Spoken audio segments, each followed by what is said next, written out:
And we welcome you to the 10th and final week of live high school football here on Tubetown. Thank you for joining us again tonight and here actually all season long. I'm Marcus Carlton, your host for the pregame show tonight, and we have a playoff caliber matchup for you tonight as the Rivercrest Colts travel to Osceola to take on the Seminoles. Now, Osceola comes into this game 6-0 in the 3A conference, while Rivercrest comes in at 4-2, fresh off of a disappointing, heartbreaking double overtime loss at the hands of Melbourne. Now, there's a lot of playoff scenarios that will unfold throughout the state tonight, and this is one of them. For example, one scenario could actually have these two teams playing again in the second round of the playoffs right here tonight, again in Osceola. A little bit of deja vu. Both of these teams feature big-time backs in Cecil Langston of Rivercrest and Tevin James of Osceola. Now, we should have a heck of a showdown to close out the high school football season here tonight on Tubetown. Well, let's travel back 1 week ago tonight to Halloween. Last week, we had our Poinsett County Halloween showdown that we had been waiting for all year long. Coach Weathers brought his EPC Warriors to Mark Tree for a little trick-or-treating and then headed back up Highway 140 to Lepanto with a 46-12 win. Aaron Scales and the Warriors braved the cold weather and were just too much for the Indians to handle. Let's take a look at the highlights of the rivalry week matchup between EPC and Mark Tree in the 2-minute drill. Roll it.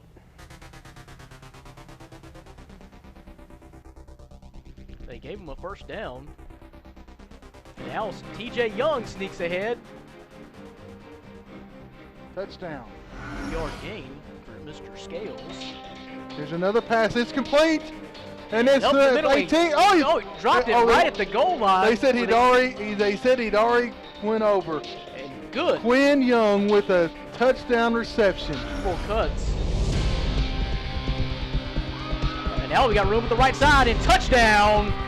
Indians. Flashes tonight of playing good defense and stopping the Mr. Scales taking off down the right side. It is a foot race, but you forget about it. Aaron Scales, touchdown. Warriors add to this lead. Scales gives it to Chance Gray that time. For the signal, and it's good. Touchdown Warriors. Central in the backfield.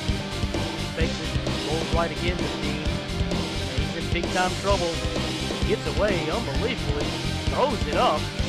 Someone's going to catch it. And it was called D'Angelo Griffin, who was our Tubetown player of the game in week number 2 here in Mark Tree.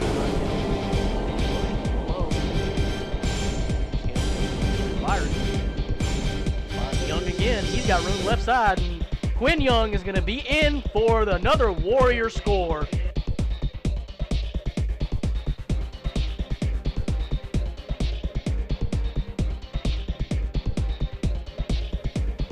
Now, the Warriors proved to be just too much for the Indians this year. Aaron Scales had another great performance, scoring a total of 4 touchdowns on the night. In the passing game, he went 9 of 18 for 159 yards and 2 touchdowns. He also ran the ball a team-high 16 times for 113 yards and 2 scores on the ground. TJ Young carried the ball 8 times before going down with a leg injury in the 4th quarter. He finished the game with 38 yards, and he'll be sitting out tonight, but will be ready for the first-round playoff game. Kyler Gordon continued to play well, carrying the ball 11 times for 31 yards and a score. Quinn Young had touchdown catches of 25 and 28 yards, and our Tubetown player of the game was Matt Ferguson on the defensive side of the ball. He ended up with 9 tackles, including 2 for a loss and 3 sacks. The Indians, they just couldn't get anything going out in the cold Halloween air and finished with only 129 total yards. Dean was 3 for 15 passing the ball 69 yards, but on the bright side, 2 of his completions were for touchdowns. D'Angelo Griffin made the play of the night for the Indians with a big 11-yard leaping catch for a late score. Sacks and penalties killed drives all night long for the Indians. With the loss, Mark Tree drops to 5-4 overall, 3-3 in the 2A, but they will be in the playoffs at either the 4th or the 5th team out of the 2A3. EPC improves to 8-1 overall, 5-1 in the 2A, and they'll host a playoff game next week. We just don't know who yet. Now, EPC finishes the regular season tonight on the road at Walnut Ridge, while Mark Tree hosts Rector in their final tune-up before the playoffs. Now, we're going to step aside and take a quick 1-minute break, and on the other side, we'll preview tonight's regular season finale from Osceola. The Tubetown Game of the Week pregame show rolls on after this. This is a seed, and this is a farmer. Together, they're responsible for creating 1 in 12 American jobs. Yes, you heard right. 1 in 12 American jobs are related to the family farm. From row to row across this great nation, every farmer counts.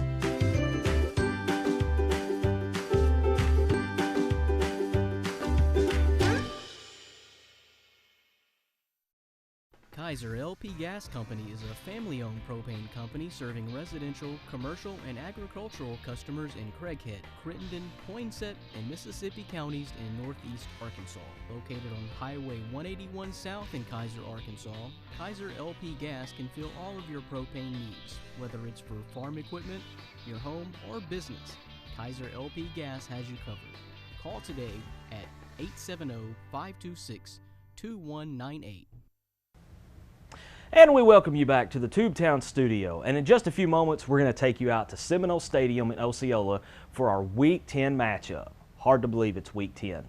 Tonight, Rivercrest, they make the short trip up Highway 61 from Wilson to Osceola to take on the Seminoles for playoff positioning. And they're coming off a game in which Melbourne leapfrogged them for third place in the 3A3 by beating the Colts 34-28 in double overtime. We last saw Rivercrest here on Tubetown in Week 3 versus Gosnell in what turned out to be our best game of the year to this point. Can't get any closer than a tie, and that's exactly how the Colts and the Pirates ended the game back in Week 3. Cecil Langston was a man amongst boys that night. He had a huge night, 24 carries, 210 yards, including an 86-yard touchdown run. He also added 2 catches for 33 yards, as well as a receiving score. Marquez Chew, he chewed up the defense as well. He really had it going that night. Ended up 9 for 14, 239 yards, and 3 touchdowns. 2 of them were the Tubetown player of the game that night, Devin Tittle. He only had 4 catches on the night, but it was 182 yards and 2 touchdowns. Now, the Colts have been playing senior fullback Austin Griffin as quarterback as well. Griffin played quarterback as a sophomore, so he's pretty comfortable in the role of being the field general. Last week in the loss at Melbourne, Cecil Langston, he poured it on again. He had 115 yards on 19 carries with a touchdown. He also returned a kickoff 78 yards for the score. And on the defensive side, he had 9 tackles, including 4 for a loss and 2 sacks and a forced fumble. Now, he may be the best player on the field in tonight's game. Coming into this game against Osceola, he's averaging 162 yards per game on the ground. Key to the game, number 1 for Osceola, keep an eye out for number 33, Cecil Langston. I think you're going to see quite a bit of him. As for the Seminoles, they have a pretty good back themselves by the name of Tevin James. Now, earlier this week, I watched a highlight package of Tevin James last week against Cedar Ridge. He ran for a 60-yard score, ran for another 30-yard TD, came out going right, about 3 cutbacks, and then he hit the turbo button on his little Xbox controller. Yeah, he ended up scoring in the end zone. Left corner, right to left, he went all over the field and made it happen. He also made a great play to come back and catch a 30-yard touchdown bomb. Now, we talked a little bit about speed. He certainly has it. He's also a track standout at Osceola, and helping to open up some of those holes for Mr. James is quarterback Harold Whedon. 6'1" senior quarterback has a good pocket presence, and he can sling the ball. He can also take off with it, and he's not real easy to bring down once he gets into the open field. They also plan to start junior Tyreek Slayton and see some quarterback play out of him as well. So they'll have a 2-quarterback system going tonight. And we'll probably see something similar to that with Rivercrest as well, but with Griffin and Chew. Countering James, the 1-2 punch is senior fullback Melroy Johnson, who can spell James, bang ahead in those short yardage situations and get what he needs. On the defensive side, Osceola is second in the conference in points allowed, only giving up an average of 15 points per game. Rivercrest comes in second in the conference in scoring average. They're putting up 34 points per game. The Seminoles are going to rely heavily on 2 sophomores and 2 juniors in the backfield to slow down the Colts. Sophomores Traylon Woodson and Colby Woodson, along with juniors Darius Bradley and Tyreek Slayton, will have a busy night trying to stop the Colts' dynamic air attack and tackle Cecil Langston should he break free and get into the secondary. Now, the Seminoles, they're not playing so much for playoff positioning tonight as they are playing for Mississippi County pride. Osceola already knows their opponent in the playoffs. They're going to be at home next week, and they're going to play host to Harmony Grove from the 3A6 in the first round of the playoffs. Now, we could have a very explosive matchup here tonight between 2 teams that have both been looking forward to this game all year long. 2 outstanding running backs to keep our eye on in this game. As we've talked about, number 33 for Rivercrest, Cecil Langston, and number 23, Tevin James for Osceola. Now, will Rivercrest get their average of 34 points a game versus this stout Seminole defense, or will Osceola tame the Colts? Osceola is looking for a little bit of revenge after losing by 1 in the Cotton Patch last year at Wilson. This series, it's what a rivalry series should be. Tied at 6 games apiece. There should be a lot on the line here tonight in the 3A3. We opened up the season earlier this year, week 1, with the Manila Lions. Those same Manila Lions have a chance to make the playoffs tonight. There's so much going on here in Northeast Arkansas as far as playoff scenarios are going. With the regular season ending, we'll do our best to keep you guys informed of area scores and how they impact the playoffs. We want to thank you for joining us all year long, and also want to send a huge shout out to all of the sponsors who made it happen live this year. Armor Seed, Kaiser LP Gas, Family Care Pharmacy, Woodford, Farmers Bank and Trust, First Delta Bank, and First United Methodist Church of Mark Tree. Now, it's time to head out to Seminole Stadium for the Tubetown Game of the Week. Brandon Reed and Wes Cisco are set and ready to bring you all of the action from this season finale. Enjoy it, everyone.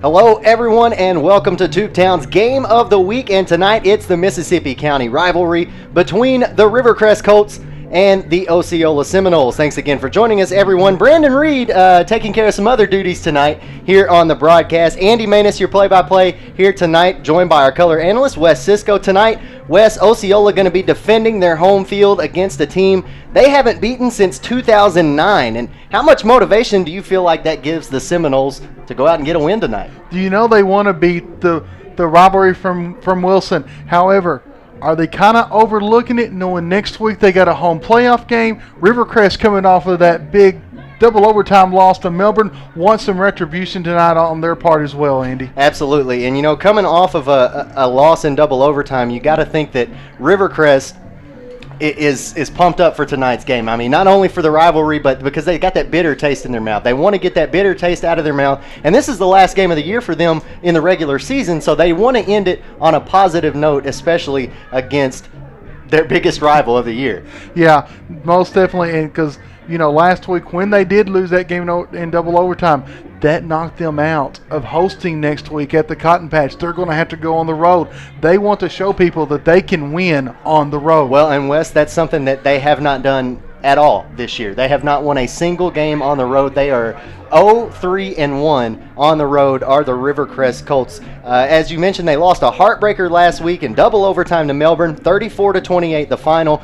A costly fumble at the end of the game, and Melbourne's able to put it in the end zone 2 plays later. You know, Rivercrest really, some might consider them to be having a disappointing season when you look at the past year that they have. Now, granted, the losses that they've had a really tough non-conference schedule. They played Paragould, they played Earl.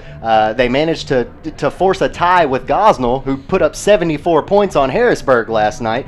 Not to mention clinched the share of the 4A3 championship, but like I said, when you look at the success they've had over the last 5 years, 49 wins, including an undefeated season and a state championship in 2010, I think this is going to be an interesting offseason for Coach Kelly Chandler. Obviously, we're not there yet, but I think when we get there, I think he's going to have some things to look at. Yeah, like you said, we're not there yet, though. They've got this week. They know they're in the playoffs next week.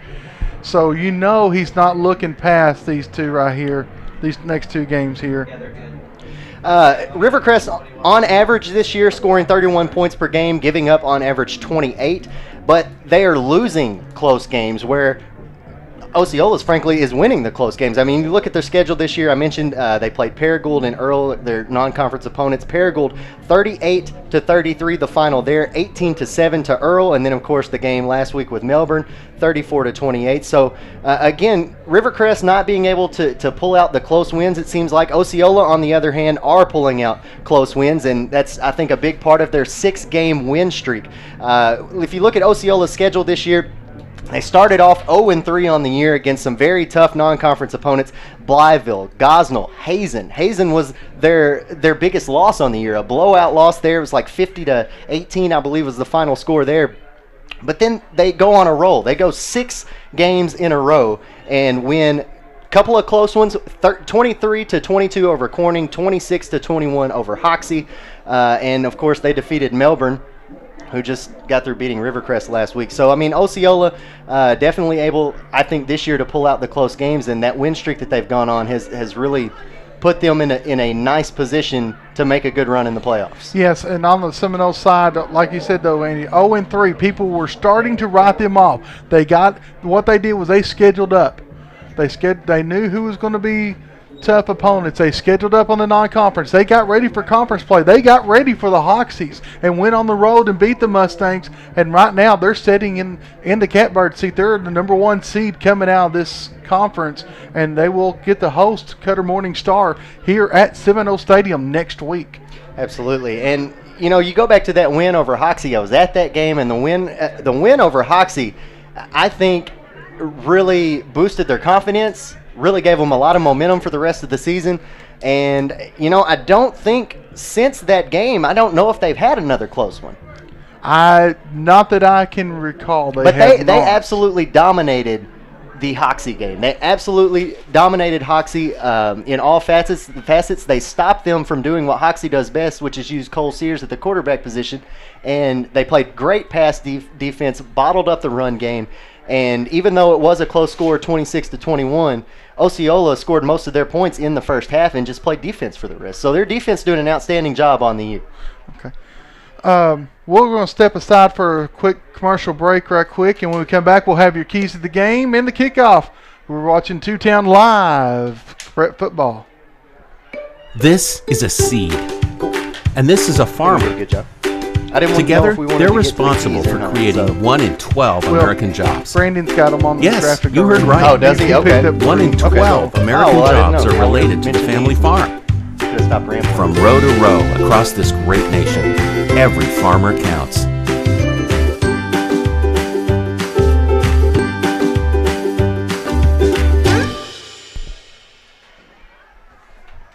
Andy Manus and Wes Cisco back here in Osceola for the Tubetown Game of the Week. Tonight, the Mississippi County rivalry, Seminoles hosting the Colts of Rivercrest. And getting set for a game just a couple minutes out here from the coin toss. We'll find out who will be receiving, kicking off in the first half. Again, just a going to be a great game tonight. If you have never seen the Mississippi County rivalry, you want to check this out. So I do have some keys to tonight's game. Yeah, tonight's keys to the game brought to you by Family Care Pharmacy. Familiar people who know how to make you feel just like family, and no one treats you better than family. Family Care Pharmacy in Marktree. Well, obviously you see there the ground game is going to be a key to the game tonight for Rivercrest. Rivercrest has got an outstanding running back by the name of Cecil Langston. We were trying to decide if we want to call him Cecil or Cecil, but we'll call him Big Diesel Cecil. Cecil Langston, this is a guy that torched the Seminoles last year. 22 carries for 133 yards, 2 touchdowns, and then put up some big numbers in the loss last week at Melbourne for the Rivercrest Colts. So the ground game is going to be a big part of the game tonight.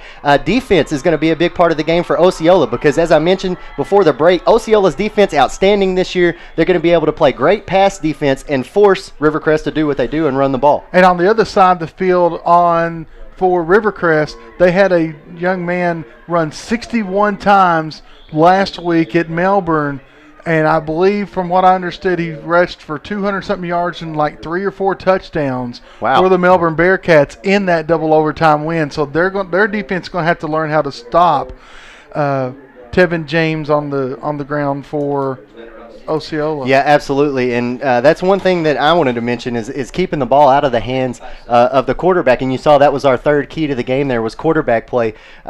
You and I were discussing before the broadcast how both teams are kind of use a multi-quarterback system, a dual quarterback system. Osceola's even got a third one listed as a freshman, so you could see a couple different guys standing behind the line tonight under center or in the shotgun formation. Osceola, I know, really likes to run Harold Wheaton out of the shotgun. He's got a great arm, but more so because of his running ability, I feel like. He is great at the read option, knowing when to keep it, knowing when to give it away, and I think you should see a lot of that tonight. And I don't know, unconfirmed reports have wide receiver Devin Tittle from Rivercrest is out tonight. I have not confirmed that, But if that happens, he was big in that tie against Gosnell. The comebacks, because whenever they could not run the ball, Rivercrest was having trouble running the ball. They had to go to the air when they caused the tie.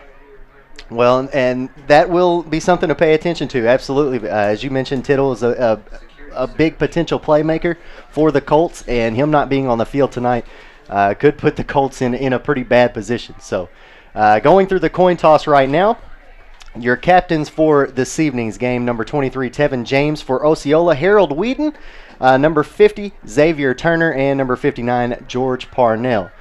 Try to get you the numbers for the Rivercrest Colts. It looks like Marquez Chew, their quarterback, wide receiver, is going to be out there. Marquez Chew. Looks like they have Lonzie Griffin out there as well. So, and look, Tittle is a captain. His arm is in a sling. He's not playing tonight. So that's confirmed now. That is a confirmation. Devin Tittle is out for the Rivercrest Colts. That is going to be big. All right, your Rivercrest captains again: Austin Griffin, Marquez Chew, and Lonzie Griffin. And we've got the coin toss. So we're getting ready to go here momentarily. There you see the Rivercrest crew. And this being the last game of the year as far as football goes, we would like to make sure we thank all of our sponsors that have made this season possible here on Tubetown: Armor Seed, Kaiser LP Gas, Farmers Bank and Trust, Family Care Pharmacy, First United Methodist Church of Marktree, First Delta Bank, and Wood Ford Sales. But we have we're going to have basketball coming up. We're going to have live baseball coming up. So if you still want to be a sponsor of any prep sports here on Tubetown, give our executive producer Marcus Carlton a call at 870-336-2318. All right, getting set for the game, and you see the Colts on the sideline getting pumped up. Again, big rivalry between these two teams, only separated by maybe 10 miles of highway, if that. So, a lot going tonight as far as pride goes for both of these teams, especially for Osceola. Again, they have not beaten Rivercrest on a football field since 2009. In fact, the game last year was about as close as it could get, 28-27 the final last year, with Rivercrest coming out on top. Osceola is going to have to limit their turnovers tonight. Last year, they outgained Rivercrest in total yards, 310-239, but they ended up still losing by that 1 point. So a lot to take note of there as we get set for kickoff. Rivercrest is going to be receiving for the first half, so they'll be kicking off to start the second. Osceola is getting their special teams lined up, and we're getting set to start the first quarter. Thanks again for joining us here tonight on Tubetown Channel 21. Andy Manus and Wes Cisco. Tonight's kickoffs are brought to you by Wood Ford Sales. Score big on a new vehicle from Wood Ford during savings season. Wood Ford Sales in Truman, and on the web at woodfordsalestruman.com. All right, getting set to go here. And it looks like back deep is going to be Marquez Chew and Cecil Big Diesel Langston in the backfield to take this kickoff. Game time temperature tonight is 46 degrees, a little bit chilly, but these players' temperature's probably running hot right about now. I'm glad we're in the press box, Andy. Me too, me too. I did bring a pair of extra pair of socks, and I brought my gloves, my isotoners, as endorsed by Dan Marino. And I'm trying to stay warm tonight. So we're going to keep our window closed. We're going to enjoy a great game of high school football. So getting ready for the kickoff. Here we go. Going to be a line drive squib type kick. Going to bounce at the 25-yard line. Rivercrest trying to hustle to get to it. They can't get to it. Osceola's got it. Osceola has got it, and a big break for the Seminoles here to start the first quarter of play. 23. Tevin James come up with the football after Marquise Chew tries to scoop it up. Why don't you just let that one go, Andy, and just let Osceola down it instead of going for something like that? Because this is giving them great field position now. No. If Osceola gets to it, that's anybody's ball. That's a free kick, so it's anybody's ball. So you have no choice but to go to it. I don't understand what they were doing there, but they're going to start their first drive from about the 15-yard line. A run up the middle and met by every single Colt on the team. And James is going to be pushed back for a loss. Tonight's starting lineups brought to you by Farmers Bank and Trust. Farmers Bank and Trust enjoys a proud history dedicated service to the people of Mississippi County and its surrounding areas. Farmers Bank and Trust with locations in Blytheville, Gosnell, Manila. Equal housing lender, member FDIC. James is actually going to pick up a yard on that carry. So now from about the 15-yard line, James going to take it again, cuts back up the middle. Nobody's able to wrap him up. He'll go into the end zone, and just like that, the Seminoles out on top of the Colts. 11-19 remaining in the first quarter. 6-0 is your score. Nice play there. Little pitch back to James. Nobody even touched him, Andy. We'll call that a 14-yard touchdown run by Tevin James for Osceola. And now the Seminoles setting up for the extra point kick. And it looks like Tevin James will be the kicker on this extra point attempt. Osceola, you have to be careful with them, because I did see them pull a fake punt at Hoxie, or excuse me, a fake extra point attempt at Hoxie, and that one's low. And doesn't matter if Rivercrest got a hand on that or not. It's a line drive kick. It'll go underneath the crossbar. 6-0 will be your score here with 11-19 left in the first quarter. We're going to go ahead and step aside for a quick break. We'll be right back after this here on Tubetown. Kaiser LP Gas Company is a family-owned propane company serving residential, commercial, and agricultural customers in Craighead, Crittenden, Poinsett, and Mississippi counties in northeast Arkansas. Located on Highway 181 South in Kaiser, Arkansas, Kaiser LP Gas can fill all of your propane needs, whether it's for farm equipment, your home, or business. Kaiser LP Gas has you covered. Call today at 870-526-2198. Andy Manus and Wes Cisco back here on the campus of Osceola High School, where the Seminoles lead the Rivercrest Colts 6-0 in the Mississippi County rivalry. That drive, 2 plays, 37 seconds. Tevin James with a 13-yard dance. Langston is going to take the kickoff at the 15, dance up the middle, spins off a big hit, and he's going to be taken down right about the 32-yard line, maybe give him the 33, depending on where the spot is. And that is where the Colts will set up for their first offensive drive of the game. And they're going to have to dig themselves out of an early hole here, a botched kickoff on the opening kickoff of tonight's game by Marquez Chu. And that put up 6 points on the board for Osceola, and it only took them 2 plays to get there. We'll see if Rivercrest can put it in the end zone. From the 34-yard line, handoff goes up the middle to Langston. Langston met at the line, and he's going to be pushed back. Looks like they'll stop his progress right at the 35-yard line, maybe give him a yard. So nice run up the middle there. And that will set up 2nd and 9 for the Colts. Colts in a bit of an ace formation there. Single back set, handoff to Langston. And the motion did not fool the Osceola Seminoles.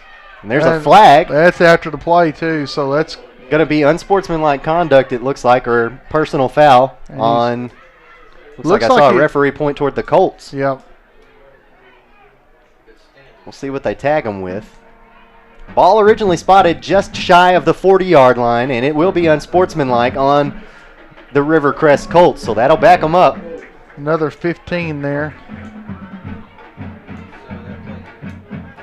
And that 6-yard run there by Langston will be wiped off, and we'll replay the down.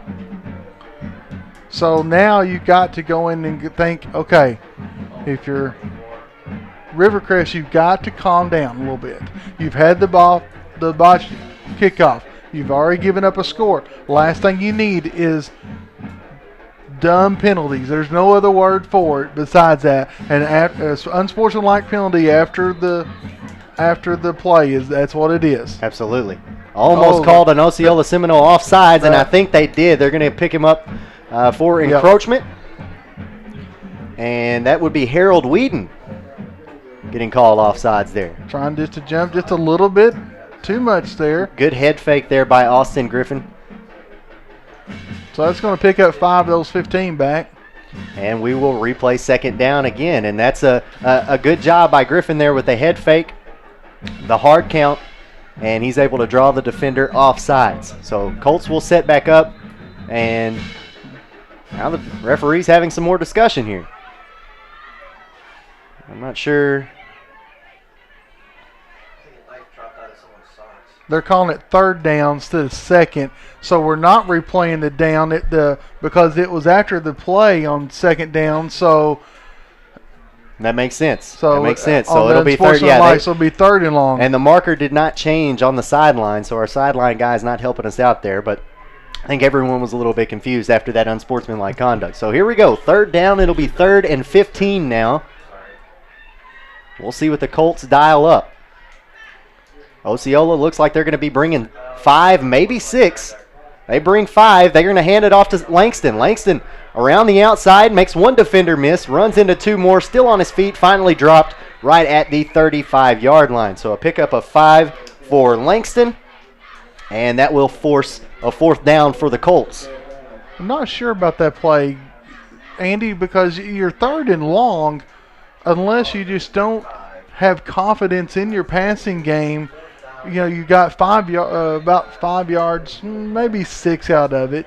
Well, these defensive backs for Osceola, something I mentioned in the pregame, they're athletic, they're fast, and they play great pass defense. So, maybe a lack of confidence in the pass game. You might expect to see maybe a draw on 3rd down, but certainly not a run to the outside. So, punt. Absolutely. Punt is going to roll all the way down to, it looks like about the 16-yard line. So great punt there by Austin Griffin. Didn't look good coming off his foot, but nobody was around it to field it. And you think maybe a mental mistake there by the Seminoles not calling for the fair catch and downing that one. You would have to wonder what was going on because it went all the way, like you say, to the 16-yard line. Now they're going to have a little bit more field to had to run up to score this time. Well, that's certainly something that the Seminoles can do, and they've shown that they can do that already this year throughout the season is put up points, and they can do it in a hurry. So a lot of big playmakers on this Osceola squad. Here comes their offense out on the field for the first time tonight. The second time tonight, I should say. Handoff is going to go to Traylon Woodson. Woodson is going to get dropped about the 25-yard line. It looks like they'll give him the 26. So good run there by Woodson. So it'll be 2nd and 4. Actually, they're calling it a first down. All right. It'll be a 10-yard gain there. My angles are a little bit off here. 1st and 10 now from the 25-yard line. Shotgun formation for the Seminoles. There's the motion, fake the handoff, go back to Woodson. Woodson up the middle, and he's met by a couple of Colts defenders. So they'll give him, looks like maybe a gain of 2. Good job there by the coach to read that and have a couple of a linebacker and a lineman there to make the stop for them. Again, this is something you'll see the Seminoles do all night long. Whedon listed as a running back, but he's going to be standing there at quarterback in the shotgun formation for much of the night because he's great at reading defenses and running the read option plays. He's going to drop back, pass over the middle now, got a man, caught at the 40, the 35, 30, it's a foot race, 20, 5. He's gone. He's in. Touchdown. What a spectacular pass by Harold Whedon. And then a run after the catch. That's number 12, Colby Woodson. Colby Woodson not listed as an offensive player, listed as a strong safety. He showed his strength on that catch and the run afterwards. So now the Seminoles lead 12-0. 7:47 left to play here in the first quarter. Not what you want if you're Rivercrest is be down 2 scores in a hurry.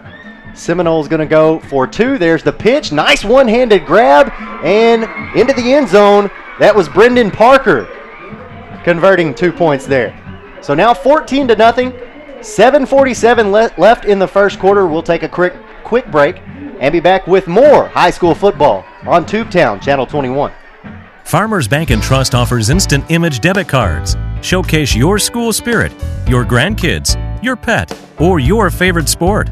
Walk in, open an account, and walk out of the bank with an instant image debit card ready to use. Finally, a debit card as unique as you from Farmers Bank and Trust. Traditional banking at its best. Farmers Bank and Trust, with locations in Blytheville, Gosnell, and Manila. Member FDIC.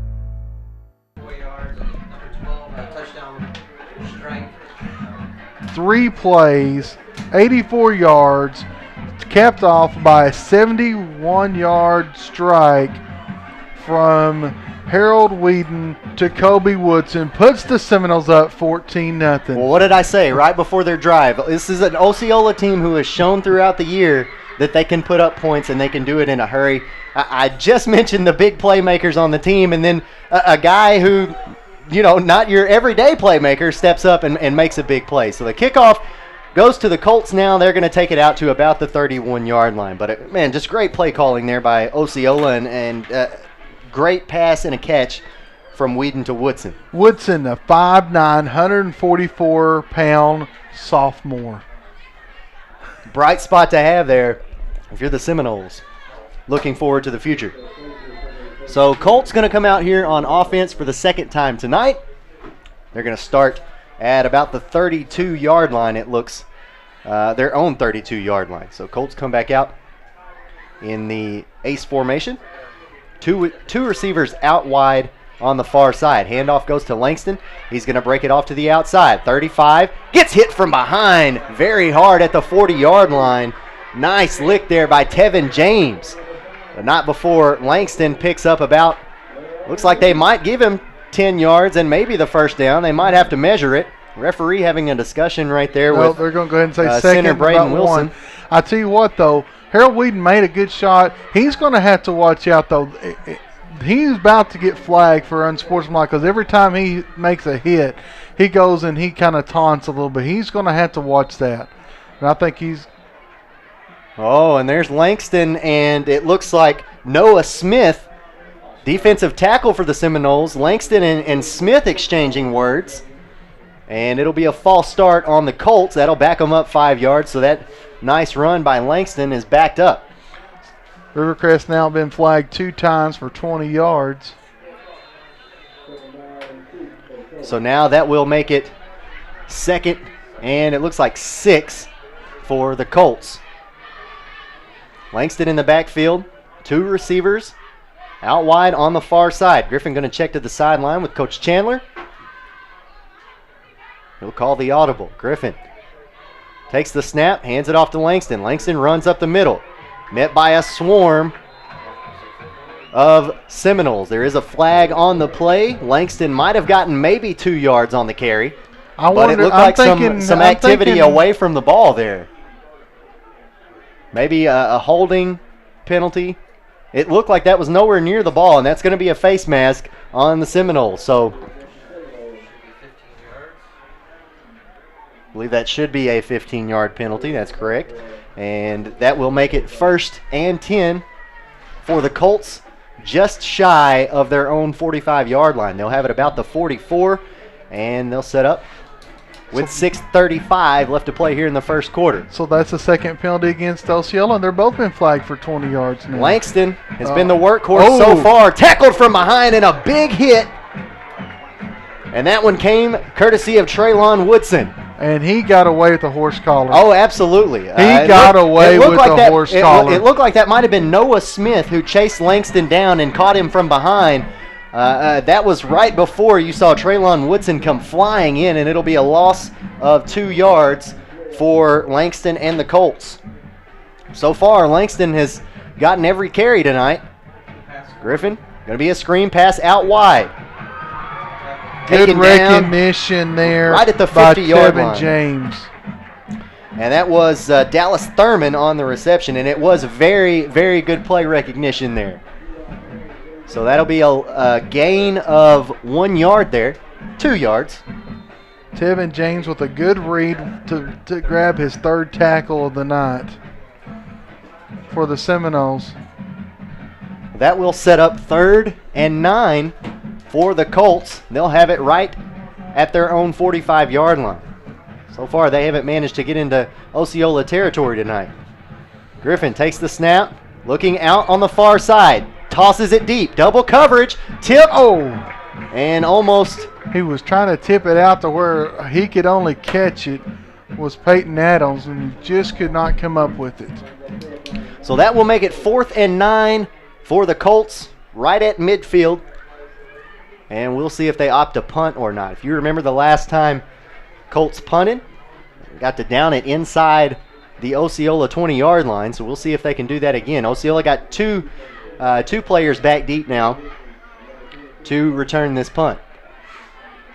They got a lot of speed back there too in Tevin James, and it looks like Traylon Woodson back there as well. And Austin Griffin, the quarterback, is also the punter for the Colts. So you could find a fake here.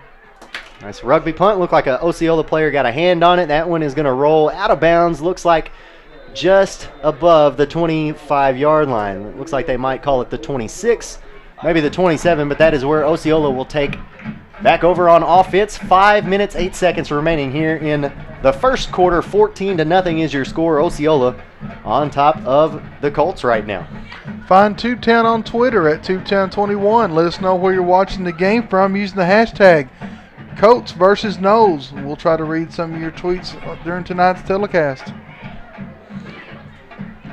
Again, 5 minutes, 8 seconds remaining here in the first quarter. Osceola back out on offense, setting up. It looks like they are going to spot them at their own 26-yard line. Whedon back in the shotgun formation. And this is an interesting setup. It looks like a bunch formation, Wes, because Whedon is in the backfield. There are no wide receivers out wide at all.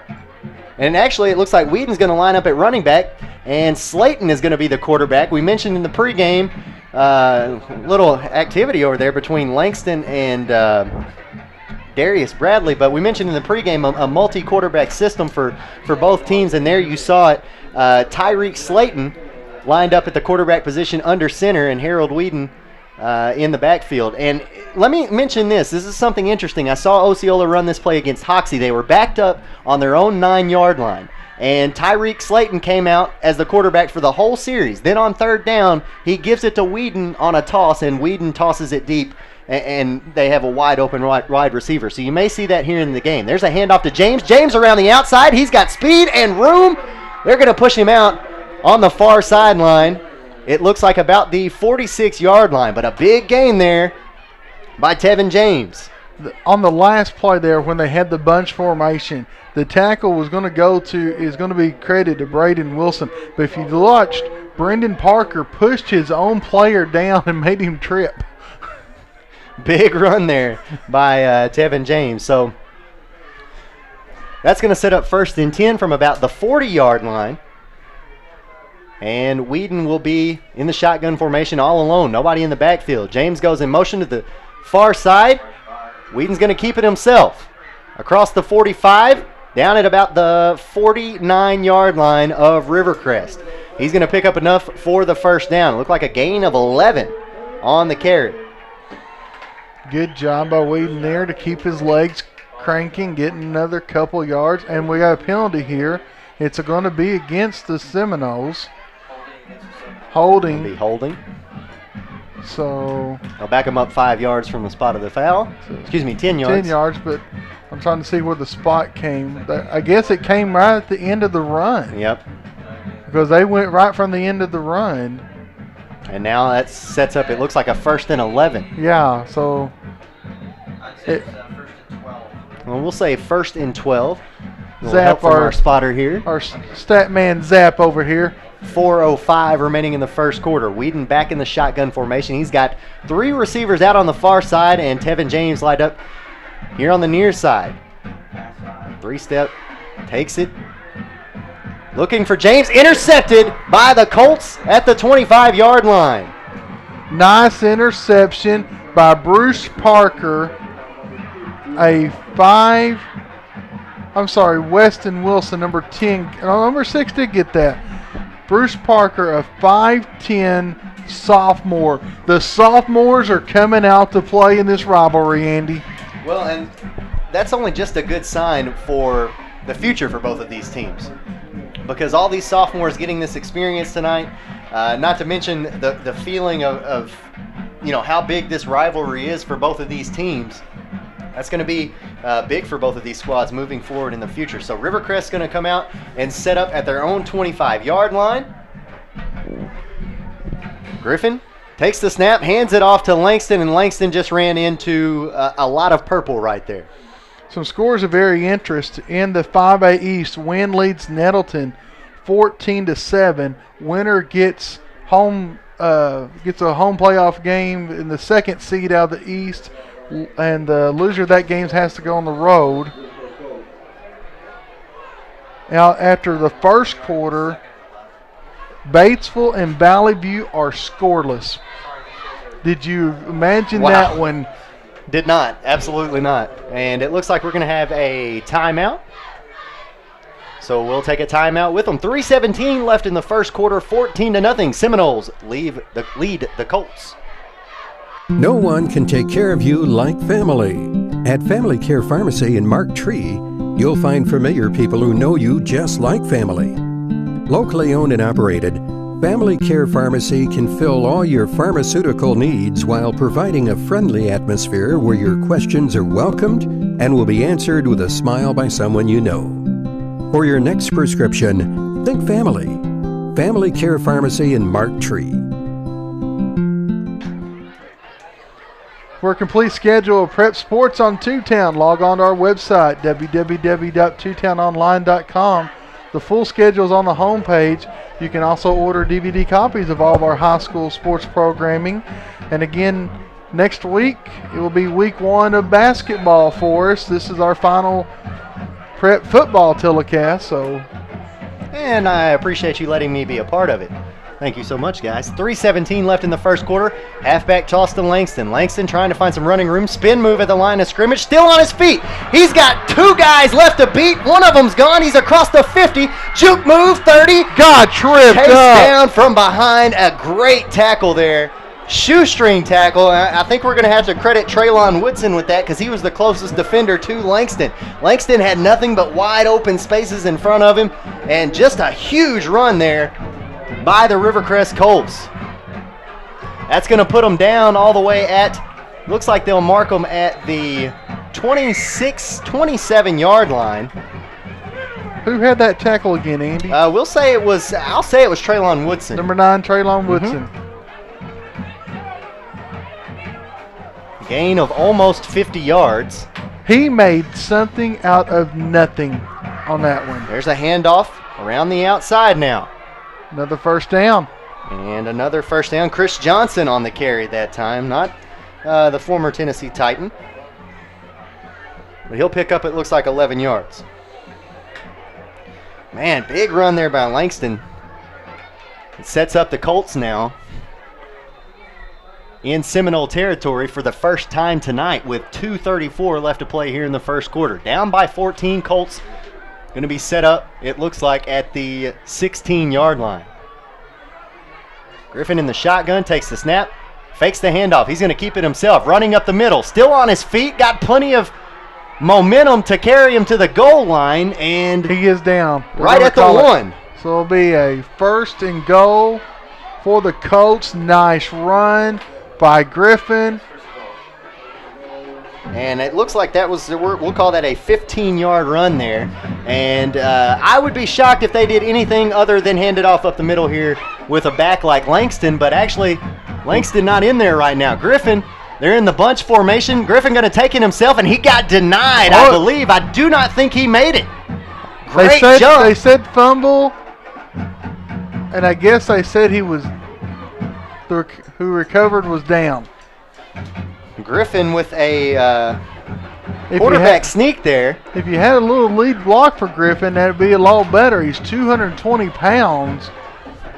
If you bring in the other quarterback and hand it off to him, it'd be like getting it to Carroll Small last year. There's a handoff, a sweep play, and spinning into the end zone for the Colts' first touchdown of the night. Looks like that might have been Peyton Adams. It was. Running motion. Peyton Adams. So that'll be a touchdown for Rivercrest. They've got the scoreboard wrong. It said 21-0. We know it's 14-6, and we're going to wait on the extra point attempt here from the Colts.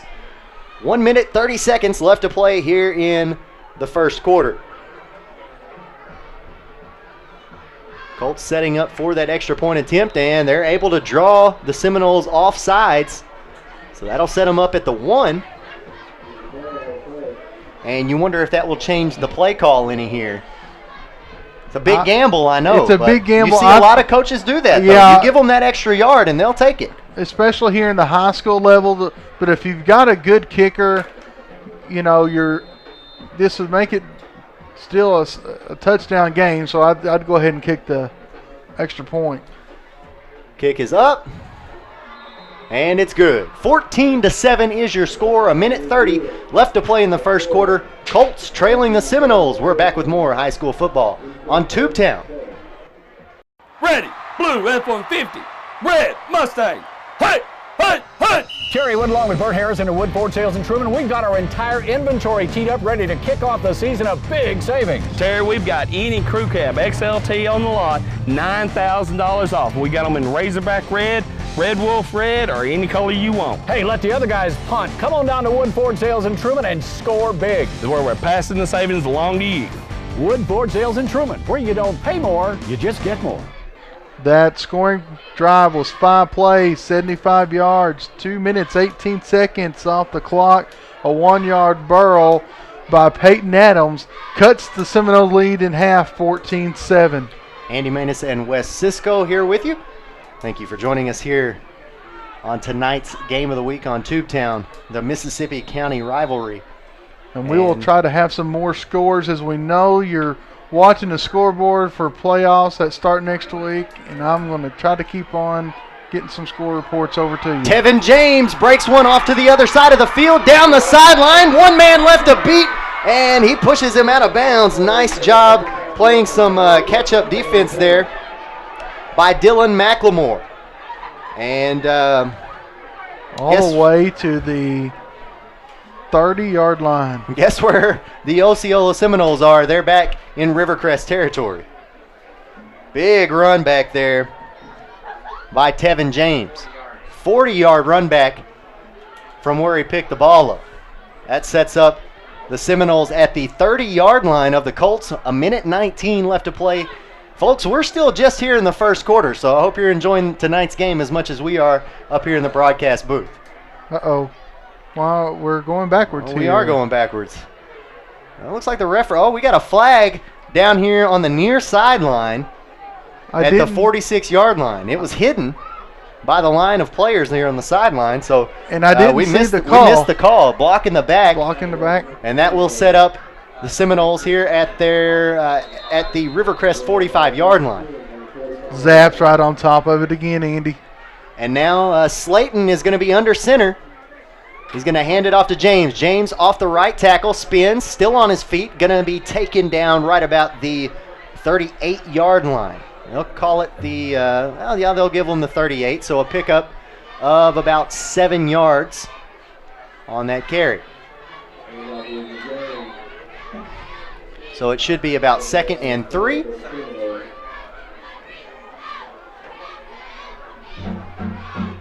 $50 seconds left to play here in the first quarter. Slayton back under center. 3 backs in the backfield. Hands it off up the middle to Woodson. Woodson going to get stuffed, but maybe gets the first down. I think it's going to depend on the spot there because it looks like it may be. It'll be a yard short. They'll call it yard third short, and 1. 3rd and 1. So that was a carry up the middle by Woodson.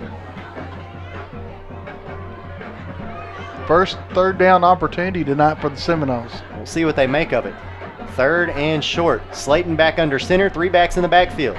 1 receiver on either side, but he'll give it to James. James up the middle, and he might have gotten it. We'll see where they stop his forward momentum. Yeah, exactly. I'm looking at the officials to see where they're going to put the ball at. First down is at the 35-yard line, but the pile got pushed all the way back to the 40. It looks like they will spot it just shy of the 35. They went ahead and called it first down. The referee went ahead and signaled first down.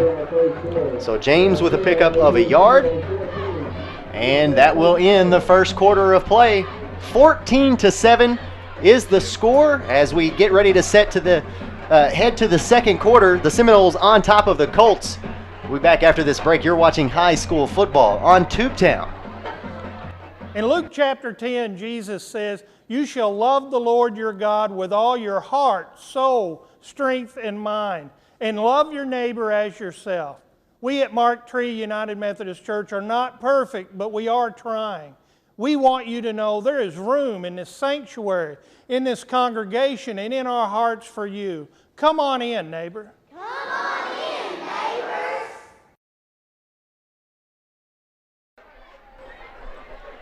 Tonight's first half of live football is brought to you by Armor Seed, quality soybean, corn, wheat, and rice seed for Northeast Arkansas's farmers.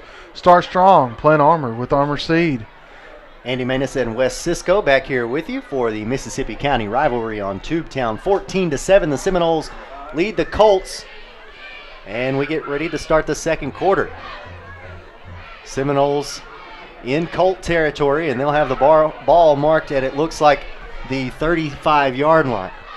Slayton is back under center, which he has been for this series for the Seminoles. He's going to pitch it out to number 33 for the Seminoles. He'll get around the corner and pick up maybe a couple of yards. And Seminoles playing a bit of running back by committee here tonight. Raquel Ringo on the carry.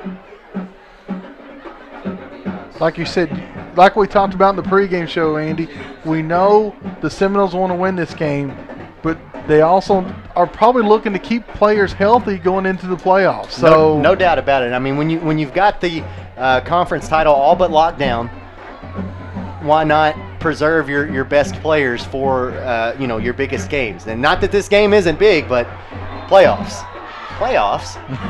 Carry up the middle there by Tevin James, and he will in fact lose a yard.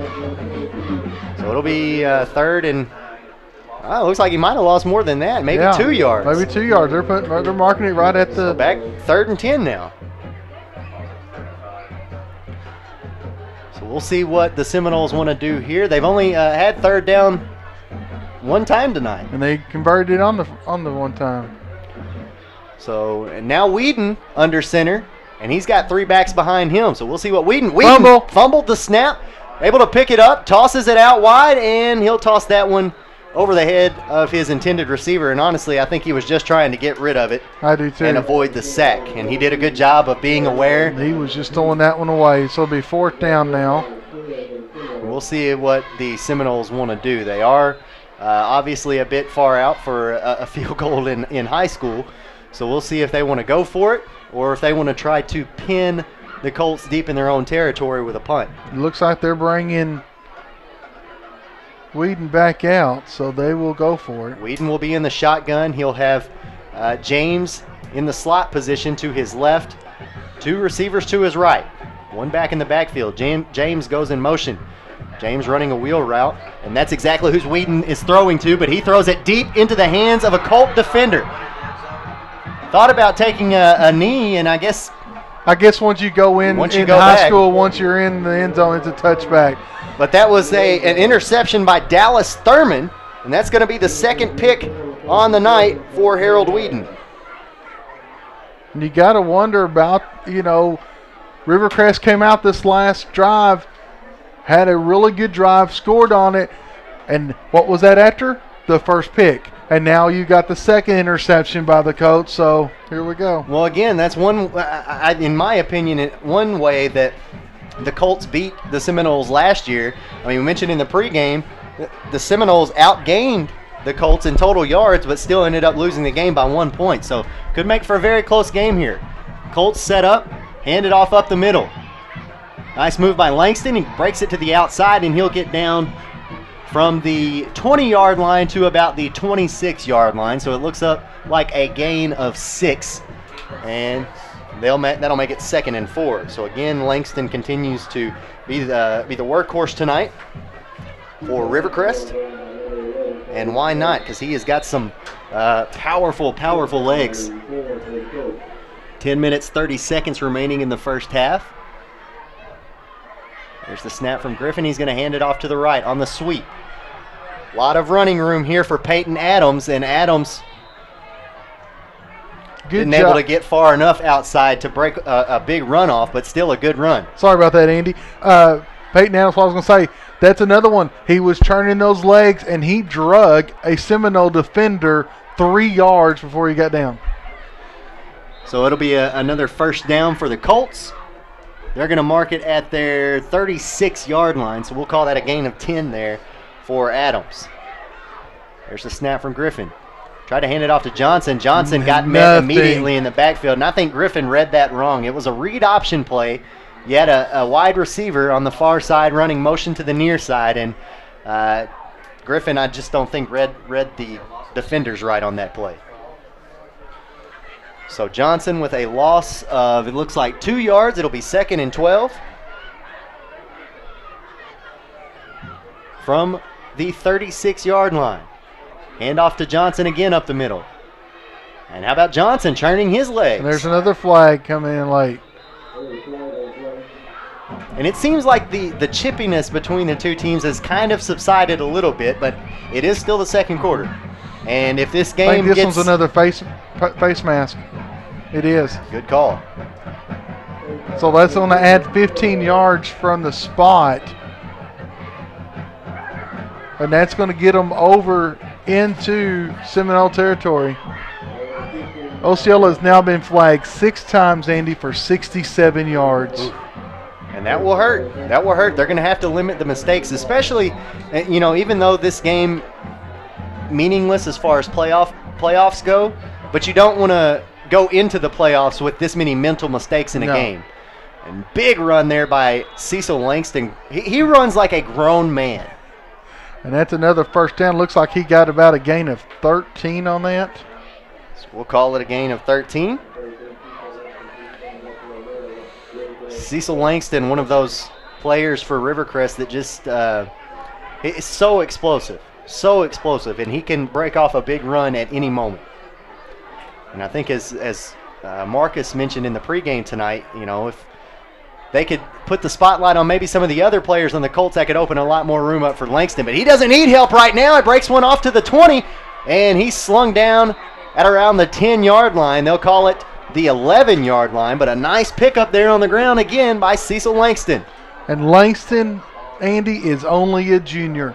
The Colts, Coach Chandler and the Colts will have him back next year. And that's huge. That's absolutely huge because I think he'll be getting several looks from colleges. Griffin hands it off. Adams. Oh, Adams upended by a Seminole defender, and a little bit of jawing going on after the play. It's a loss of 2 yards, it looks like, for Adams. Tyreek Slayton just was trying out for the WWE with that one. No doubt about it. No doubt about it. That'll set up 2nd and 11 now with 8:28 left here in the first half rather. Handoff up the middle to Johnson. Johnson fights over his own blocker and then runs into 2 Seminoles. You might need that blocker, Chris. He pushed him right down to the ground. That got him inside the 10 now. So a pickup of about 5 yards, it looked like. Be a big third down. They're 0 for 2 tonight, Andy, on third down conversions. 3rd and 7. Now inside the 8-minute mark. And we're going to have a timeout called by Osceola. So we'll take a timeout with them. 7:52 left to play in the first half. 14-7 your score. Seminoles on top of the Colts. We're back after this on Tubetown, Channel 21. Over the past 60 years, First Delta Bank has been a model of community banking to eastern Poinsett County. At First Delta Bank, our important decisions are made locally by people with hometown values and who know you as a person, not just an account number. Just like the fertile farmland of the Delta, First Delta Bank has a strong history and solid foundation of supporting our communities in eastern Poinsett County. First Delta Bank, an equal housing lender, member FDIC. National Scouting Report presents the NSR, Ritter Communications Underclassmen of the Game. Go like NSR on Facebook or friend Larry Perrin, NSR. 7:52 left here in the first half. 14-7 is your score. Back with you here after the Osceola Seminole timeout. Their first of the first half. I believe each team still with 2 remaining. In the 3-2A conference, Earl is leading Cross County 30-0. Oh, wow. And I did not see that. Did not expect that. Cross County has been playing coming. well all year long. So that is very surprising indeed. All right, here we go. Getting ready for 3rd and 7 for the Colts. Griffin sends Langston in motion. Griffin looking over the middle, fires into the end zone. Picked. No, caught. Touchdown, Peyton Adams. And they are 1 point away from tying this ball game up. That was tipped right to Adams, right person at the right time. The Colts are getting a little bit lucky, but you know what? It doesn't matter. It's still 6 on the board. 14-13 with the extra point still to come. And that was, we'll call that a 10-yard touchdown pass from Griffin to Adams, and I thought for sure that the Seminoles had picked that. It looked like the defender jumped the route perfectly, timed his jump just right, just couldn't haul in the catch. And now the Seminoles get drawn offsides again on the extra point attempt, so that'll set them up at the 1. Got another score to pass along. Blyville is up 14-0 over Forest City at the end of the first. Lots of surprising scores on this final night of the regular season. There's the snap, extra point up, and it's wide right. I don't even think it got tipped. We got a flag. I do not even think it was tipped, Wes. I think it was just off. Well, we'll see what the flag is going to be. Oh, big break. Oh. Big break for the Colts. And here comes the offense. Offense coming out on the field now. I think they're gonna go for this. Yeah, after that, that was way wide right. So they decided, well, let's just try this here since we're getting a third opportunity. Well, and now you're at the half-yard line, so you might as well. And I'm telling you, if I had a back like Cecil Langston, I'm feeding it to the big man. You feed it to the grown man in the backfield. He's going out left. Johnson now he's coming in back. The Wildcat. Johnson going to keep it himself. Tried to, use a little distraction there with Cecil Langston. But the Seminoles do a good job of reading it. So the score remains 14-13, 7:45 left to play in the first half. We'll take a quick break. We'll be back after this on Tubetown, Channel 21.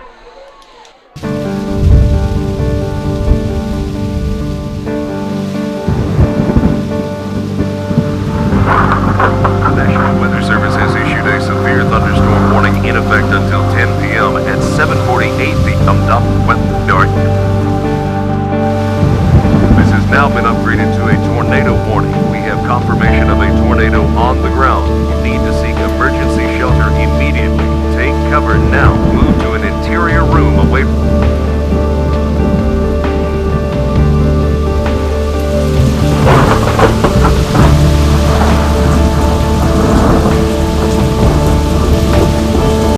The last scoring drive was 9 plays, 80 yards. Took 3 minutes, 16 seconds as Peyton Adams catches a 13-yard TD tip by Austin Griffin. Andy Maness and Wes Cisco back here with you, and an onside kick attempt there by the Colts, and it'll be unsuccessful. Osceola catching a break there, and then they're going to need to not necessarily catch a few breaks, but they're going to need to quit giving a few breaks to the Colts. Back-to-back possessions have been interceptions. So what they're doing good driving the ball down the field, but then they're trying to hit a home run shot when they just need to just keep going what they're doing. Well, they'll set up 1st and 10 right at midfield at the 50-yard line.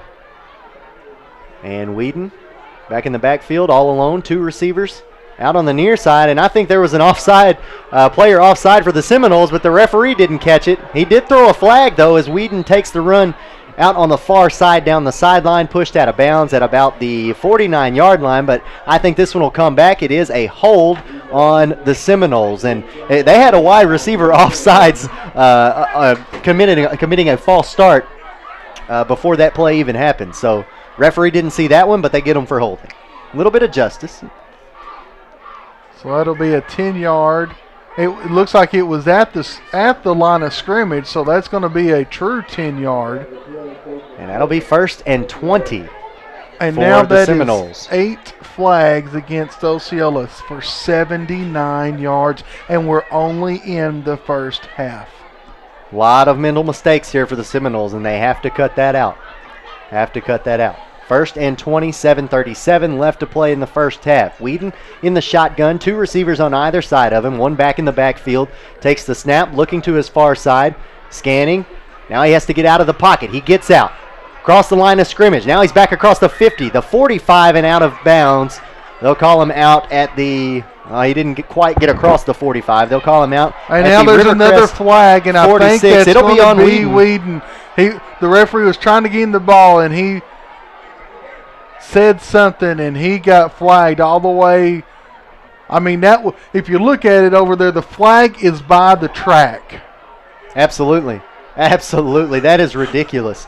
That far off the field, you should not be. You saw the referee on the far side of your screen there picking up the flag. That's a good 5, maybe 10 yards away from the field.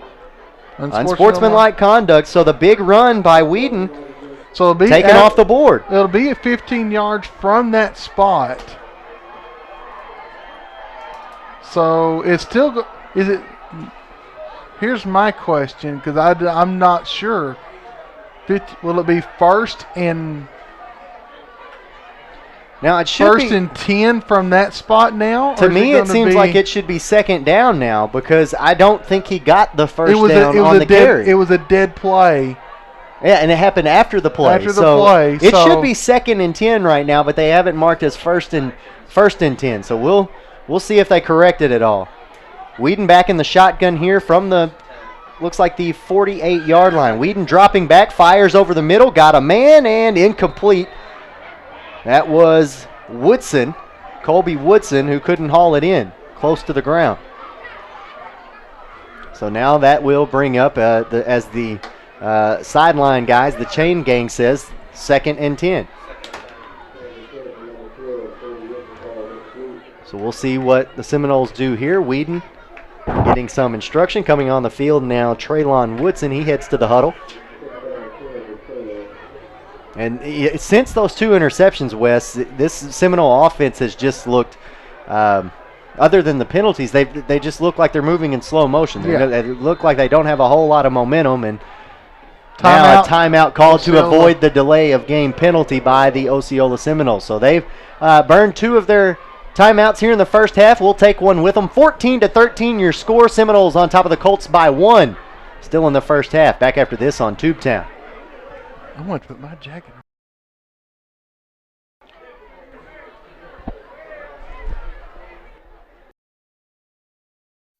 You have enough limits in your life, so here at Ritter, we champion an unlimited you by offering unlimited data on our high-speed internet service. Imagine all you want and then browse, stream, surf, share, and download all you want without worrying about being charged for exceeding your data limit. Other companies limit your data. Not here. No limits on data, no limits on you. Ritter Communications, right by you.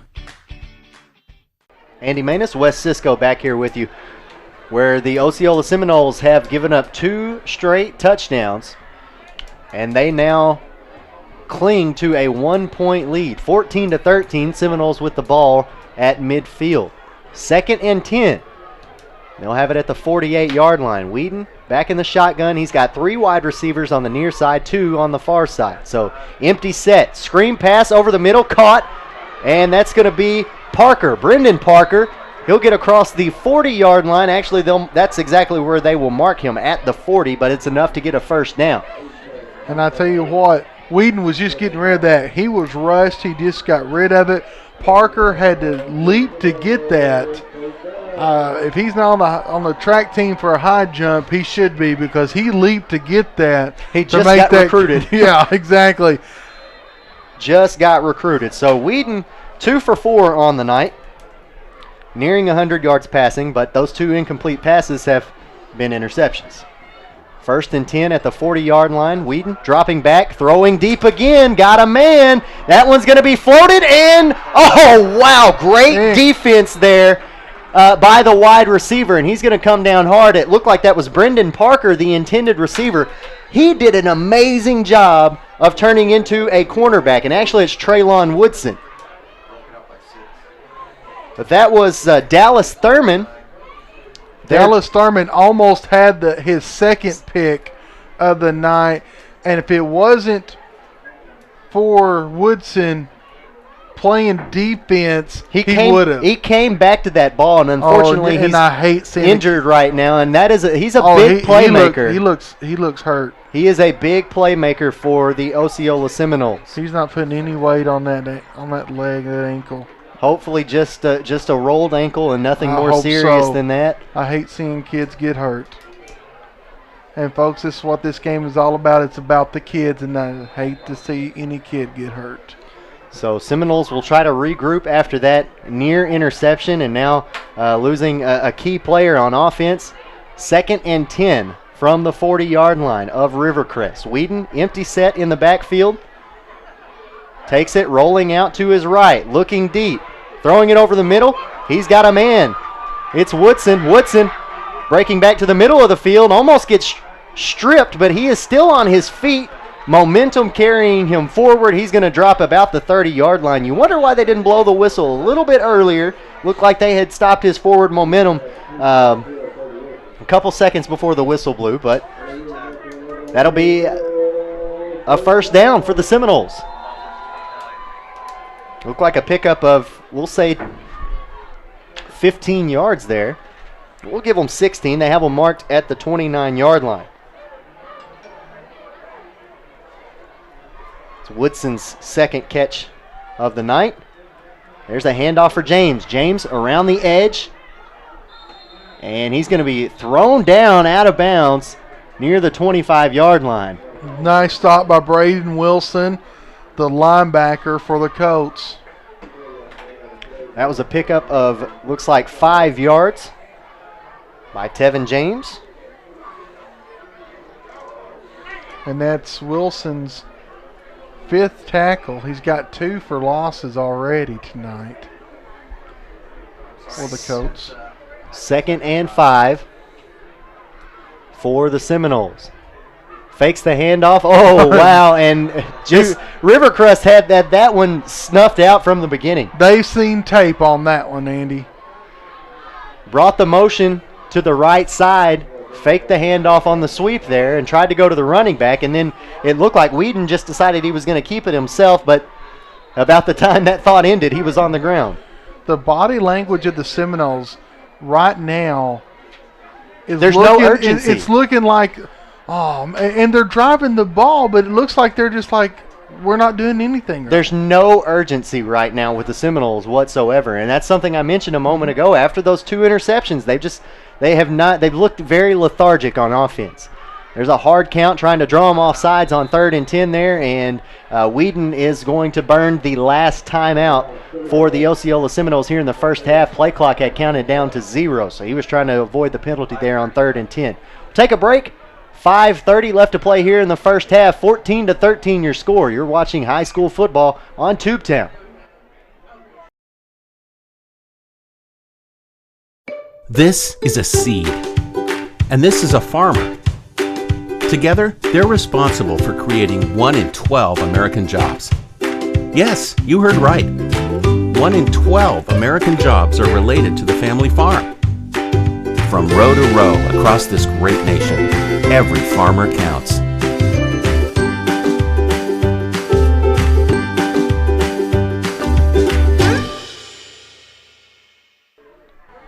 Andy Maness and Wes Cisco back here at Osceola. 14-13, Osceola leading Rivercrest with 5:30 left to play here in the second quarter. 3rd and 9 out of the timeout for the Seminoles. No timeouts left for them here in the first half. Whedon, empty set, dropping back, avoids a sack, and gets chased down from behind.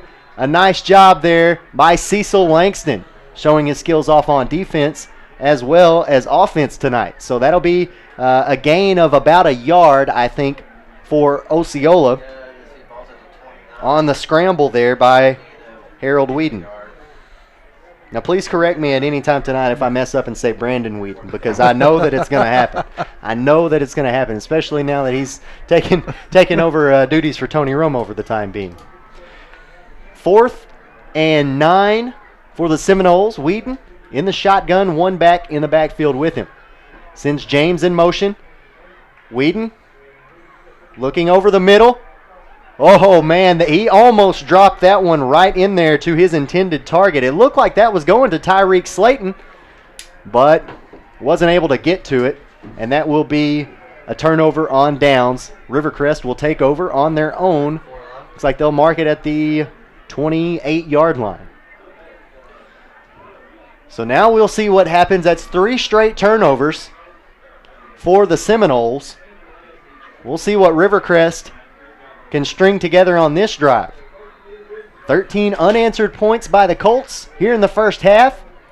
And they've got 4 minutes, 34 seconds here in the second quarter left to work with. I was watching down the sideline there. The coaches for Osceola was wanting a pass interference. Didn't get the call. And was telling the official on the side judge over here. Giving him his opinion, huh? Yes. Letting him know about it. That was a run by Cecil Langston around the outside, and man, he had a vicious spin move right there at the line of scrimmage. I will say this, he is very shifty as a running back, and that is part of the reason he's able to get loose. So a 2-yard run there by Langston brings up 2nd and 8. And Osceola's going to call the timeout. I'm sorry, Rivercrest. Yeah, Rivercrest, and I believe they've only got that might have been their first timeout of the first half. But either way, we'll take a timeout with them. 4 minutes even remaining here in the first half. 14-13 your score. Again, you're watching high school football on Tubetown, Channel 21. Kaiser LP Gas Company is a family-owned propane company serving residential, commercial, and agricultural customers in Craighead, Crittenden, Poinsett, and Mississippi counties in northeast Arkansas. Located on Highway 181 South in Kaiser, Arkansas, Kaiser LP Gas can fill all of your propane needs, whether it's for farm equipment, your home, or business. Kaiser LP Gas has you covered. Call today at 870-526-2198. Stay with us for the Armor Seed halftime show. We'll have some scores from other places, some analysis, and some stats from tonight's game here in Osceola. The Armor Seed halftime show. Langston going to take the handoff out of the timeout. He's got more than enough for the first down. Actually, he's going to get pushed back, but they'll give him forward momentum. And they'll mark him at, looks like the 41-yard line, but more than enough for the first down. So we'll call that a gain of about 10 yards for Rivercrest. Ball is going to be spotted at Rivercrest 41-yard line. Now under 4 minutes left to play here in the second quarter. 2 receivers here on the near side. One goes in motion. That's Adams. Adams is going to fake the handoff. Griffin's going to keep it himself. And he'll get up near the 50-yard line. They'll mark him just shy right at the 49 and a pickup of about 7 on the quarterback keeper for Austin Griffin. All right. Looks like Traylon Woodson is back in, Andy. He just checked himself back into the ball game here. All right, that's great to see. 2nd and 3. Adams going to take the handoff this time across the 50, and there's a big hit by Traylon Woodson. Right off the bench and into the game, and he makes a nice tackle there at the Osceola 45-yard line. So it'll be a pickup of about 6 yards. Another first down for the Colts, who's coming off back-to-back scoring drives here. And now moving into Osceola territory, they'll have it 1st and 10. Griffin, one back in the backfield. Looks like Chris Johnson back there. 2 receivers on either side of him. 1 fullback in the set. Johnson takes the handoff, runs off left tackle, and still on his feet fighting for extra yardage, and he'll get only 2 yards on that carry. So that will bring up 2nd and 8 from the 44-yard line of the Seminoles. Now ticking under 3 minutes here to play in the first half. 2:45 on the clock. And remember, Osceola will get the ball back. Rivercrest got the ball first, even though they muffed the kickoff, so they'll get the ball to start the second half. Langston, The Colts want to try to go ahead and get some more points on the board just for that. No doubt. Yeah, you don't want to let Osceola especially have an opportunity to score on this before this half ends, and then, as you mentioned, get the ball right back. So they definitely want to keep it, I think, here till the end of the half. So no gain on that carry by Langston. Brings up 3rd and 10. He spins on the handoff there, and he gets down about the 38-yard line of Osceola. That was a pickup of about 7 yards. So we'll call it 4th and 3. We're going to go for it. It's a long 3. 1:45 left to play here on 4th down for the Colts. And it looks like actually they're going to bring on, they're going to punt it away. They're going to get into punt formation. They need to hurry. 8 seconds left on the play clock. Trying to get everybody in formation, and now a flag thrown. Substitution violation. See what that's going to be. Substitution false start. It's going to be a false start on Rivercrest, so that will back them up, and that's definitely not what they wanted with 1:30 left to play here in the first half. And as we just got through mentioning, you don't want to give the ball back to Osceola. Give them a chance to score. And after the flag, now Osceola's called a timeout. Let's just keep it here with us here. Penalty. Rivercrest has now been penalized 3 times for 25 yards. Here is a big stat. Osceola's been penalized 9 times for 94 yards in the first half. That's unreal. Still with a half of football to play. Again, mental mistakes. One thing that Osceola is not happy about having, especially this being the last game of the season. Looking forward to a big playoff game next week. And again, we'd like to thank tonight's sponsors and all year sponsors. Armor Seed, Kaiser LP Gas, Farmers Bank and Trust, Family Care Pharmacy, First United Methodist Church of Mark Tree, First Delta Bank, and Wood Ford Sales. Without you guys, we couldn't be here to broadcast these games. 4th and 9. Griffin is going to punt. Good punt. Got it away. And it will hit a Colt about the 16-yard line. They'll mark it at about the 15, it looks like. So Osceola has a long field ahead of them, but with 1:22 left to play here in the first half, they're certainly capable of going that distance in that time. Yeah, we've already saw one 75-yard strike tonight, so we know it's in the arsenal. But that was when they had some momentum and they had some confidence. They haven't shown that the last 3 drives. Well, let's see if that defensive stop that they just got right there will give their offense a little bit of momentum here. Here we go. 1st and 10 from their own 15. Handoff goes up the middle to James. James, hit hard by Peyton Adams. He was dragging 2 defenders behind him before Adams came up with the truck stick, and he is brought down at the 23-yard line. Pickup of 8 yards on the carry for Tevin James. And remember, Osceola is out of timeout, so as long as they keep running and not going out of bounds, and their clock's going to still not showing much urgency. Tyreek Slayton under center hands it off to Whedon. Whedon is going to get the carry and drag 2 or 3 defenders with him across the 25-yard line, and that'll be enough for a first down. Looks like a pickup of about looks like they're going to give him 3 yards. So that will stop the clock momentarily until the chains are set. And Osceola's still huddling up.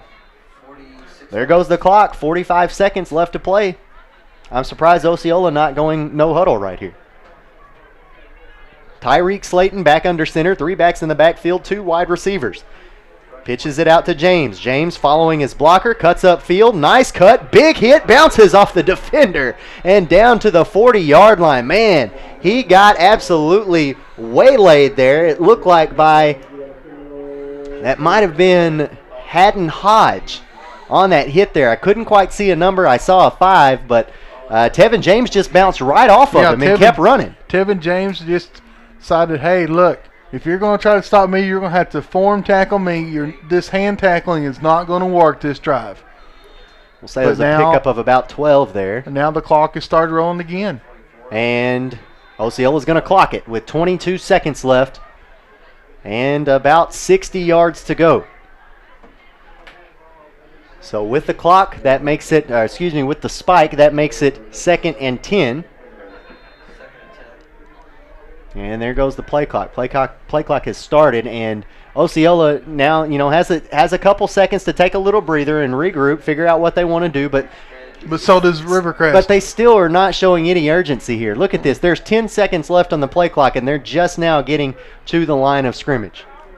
2 receivers on the far side, 1 near side, 1 back in the backfield for Whedon. 2 seconds on the play clock. He gets it off. He's going to get it out to James, who tosses it out to Woodson. Woodson, that was a nice play call there, but Woodson couldn't quite get out of bounds. That he keeps was the going clock running. for the sideline and couldn't do it. Osceola hustling to the ball now, trying to spike it. 6 seconds left. This is 3rd down. 2 seconds left, 1 second left. He's just going to toss it deep. He's going to run up the middle, keeps it, and that is how we will end the first half of play. 14-13 your score. Osceola on top of Rivercrest by 1, and we have got ourselves a ball game here in the Mississippi County rivalry. We're going to take a break. We're going to come back with some halftime stats for you. Back after this on Tubetown, Channel 21. This is a seed, and this is a farmer. Together, they're responsible for creating 1 in 12 American jobs. Yes, you heard right. 1 in 12 American jobs are related to the family farm. From row to row across this great nation, every farmer counts.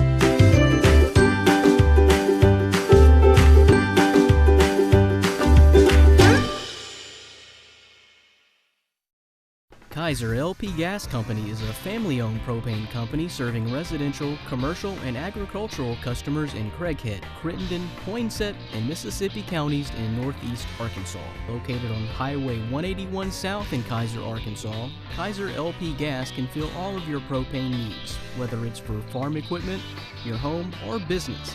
Kaiser LP Gas has you covered. Call today at 870-526-2198. Over the past 60 years, First Delta Bank has been a model of community banking to eastern Poinsett County. At First Delta Bank, our important decisions are made locally by people with hometown values and who know you as a person, not just an account number. Just like the fertile farmland of the Delta, First Delta Bank has a strong history and solid foundation of supporting our communities in eastern Poinsett County. First Delta Bank, an equal housing lender, member FDIC. In Luke chapter 10, Jesus says, "You shall love the Lord your God with all your heart, soul, strength, and mind, and love your neighbor as yourself." We at Mark Tree United Methodist Church are not perfect, but we are trying. We want you to know there is room in this sanctuary, in this congregation, and in our hearts for you. Come on in, neighbor. Come on in, neighbors.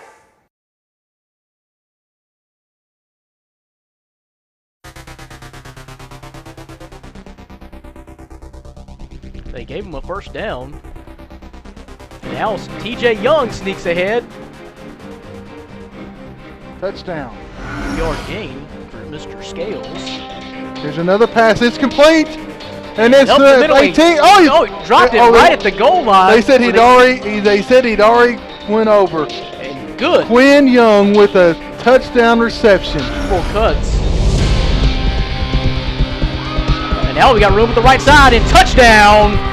Indians. Flashes tonight of playing good defense and stopping it.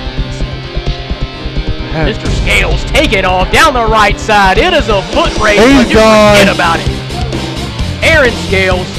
Touchdown. Warriors add to this lead. Scales gives it the chance Gray that time. For the signal, and it's good. Touchdown Warriors. Central in the backfield. Fakes it. Rolls right again to Dean. He's in big time trouble. Gets away unbelievably. Throws it up. Someone's going to catch it. And it was called D'Angelo Griffin, who was our Tubetown player of the game in week number 2 here in Mark Tree.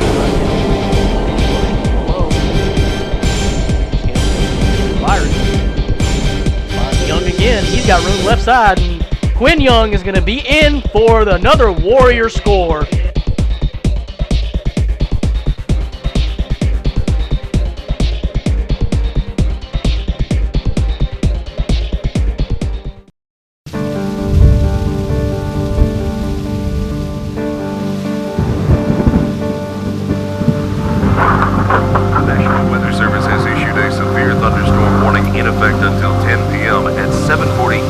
thumbs up, west, north.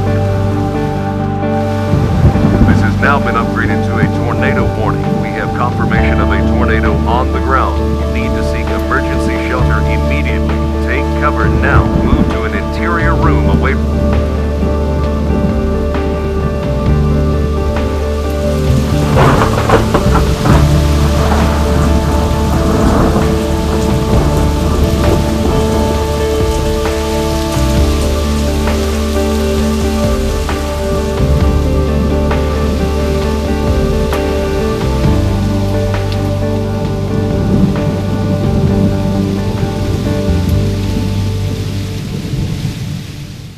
Hi, I'm Michael Crawley.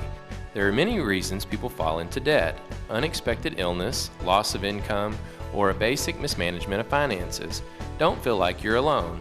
At the Crawley Law Firm, we work hard to help you break free from these burdens.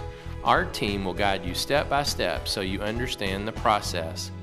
Call us today at the Crawley Law Firm to schedule your free consultation in either our Jonesboro or Forest City office.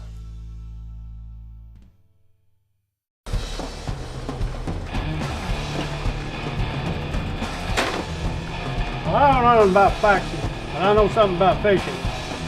Every Sunday, 7 o'clock on Tubetown.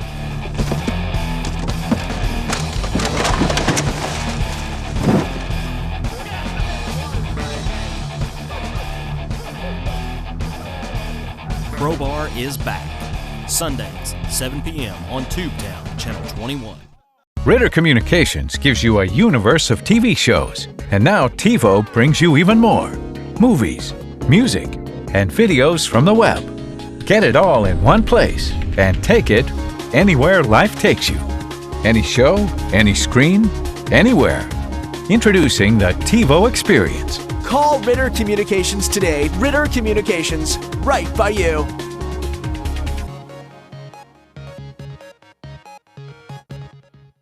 As part of the fight to keep cable rates affordable, Ritter is on your side against giant programming companies.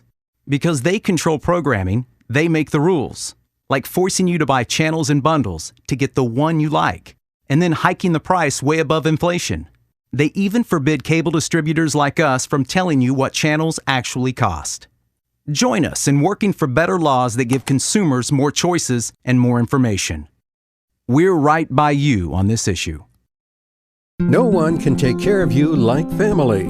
At Family Care Pharmacy in Mark Tree, you'll find familiar people who know you just like family. Locally owned and operated, Family Care Pharmacy can fill all your pharmaceutical needs while providing a friendly atmosphere where your questions are welcomed and will be answered with a smile by someone you know. For your next prescription, think family. Family Care Pharmacy in Mark Tree.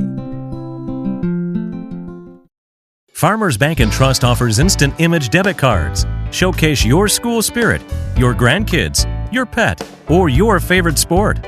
Walk in, open an account, and walk out of the bank with an instant image debit card ready to use. Finally, a debit card as unique as you from Farmers Bank and Trust. Traditional banking at its best. Farmers Bank and Trust, with locations in Blytheville, Gosnell, and Manila. Member FDIC.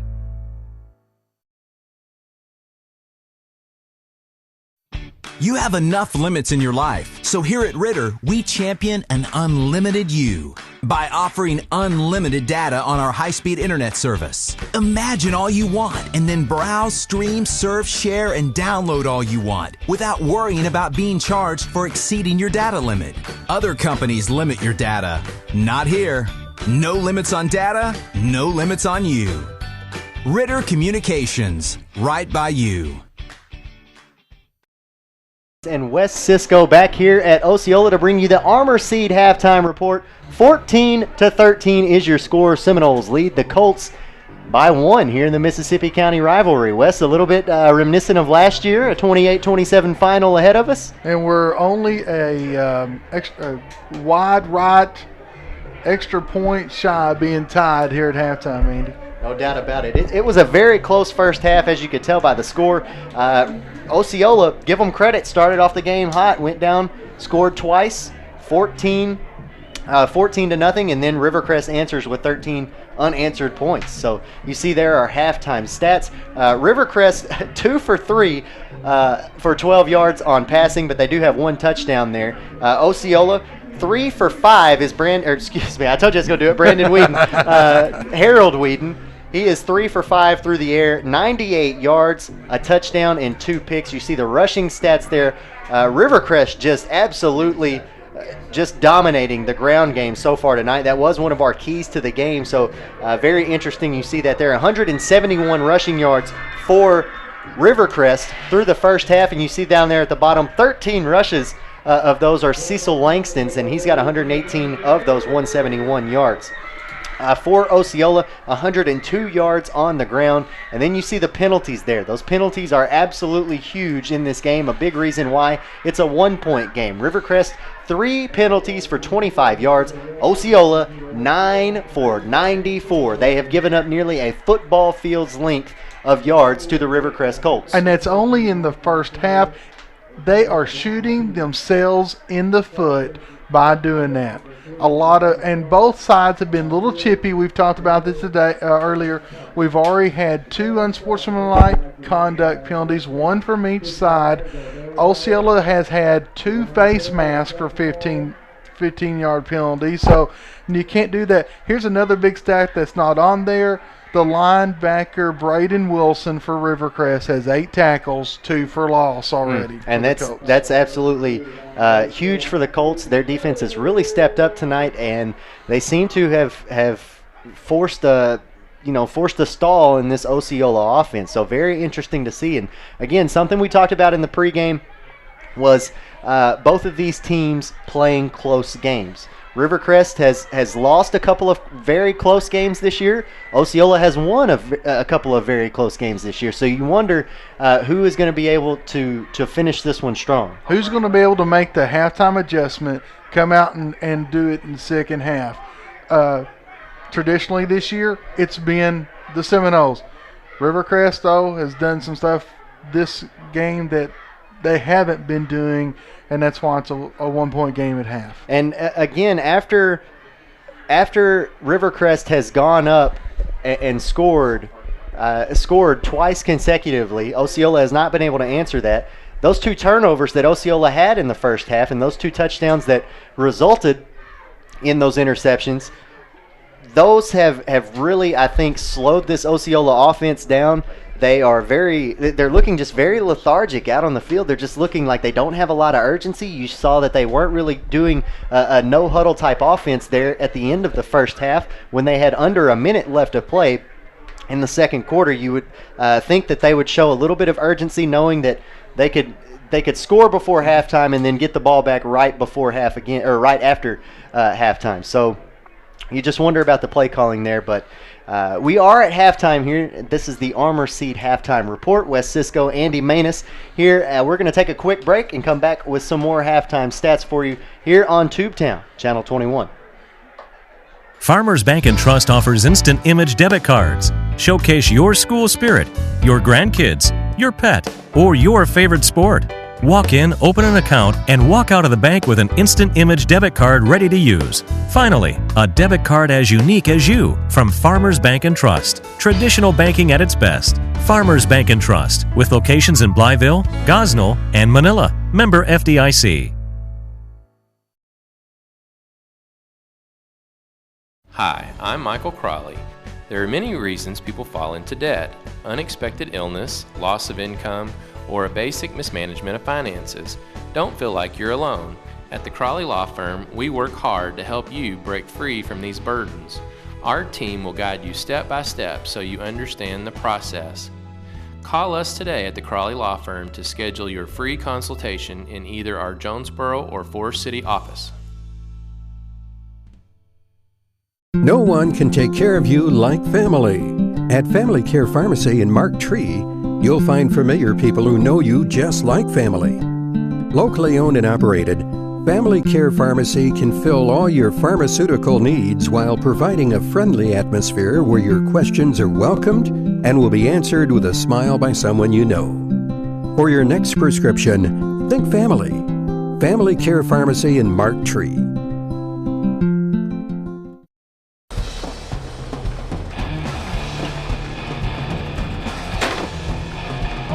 nothing about faxing, but I know something about fishing. Every Sunday, 7 o'clock, it's on the Tubetown.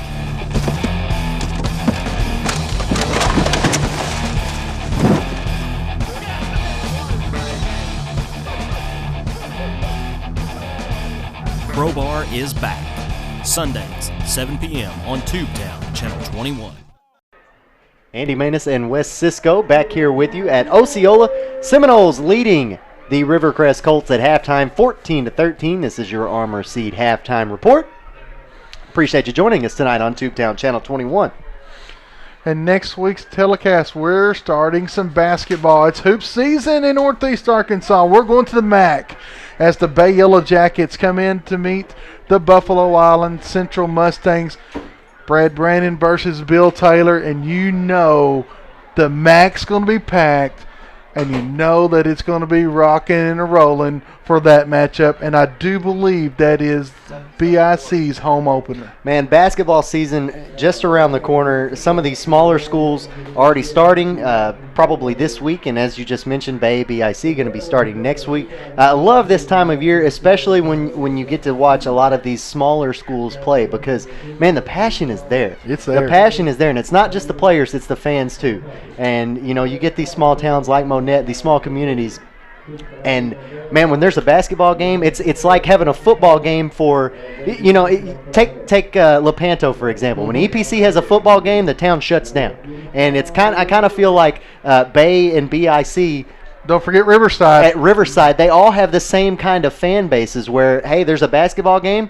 That's where we're going tonight. So, and as you mentioned, Coach Brandon and Coach Taylor. Woo, man, that's a state championship matchup right there. Exactly. You got a couple of rings on either side of the court there. Let's talk a little bit about some area scores here. From last night, Mark Tree shut out Rector 32-0.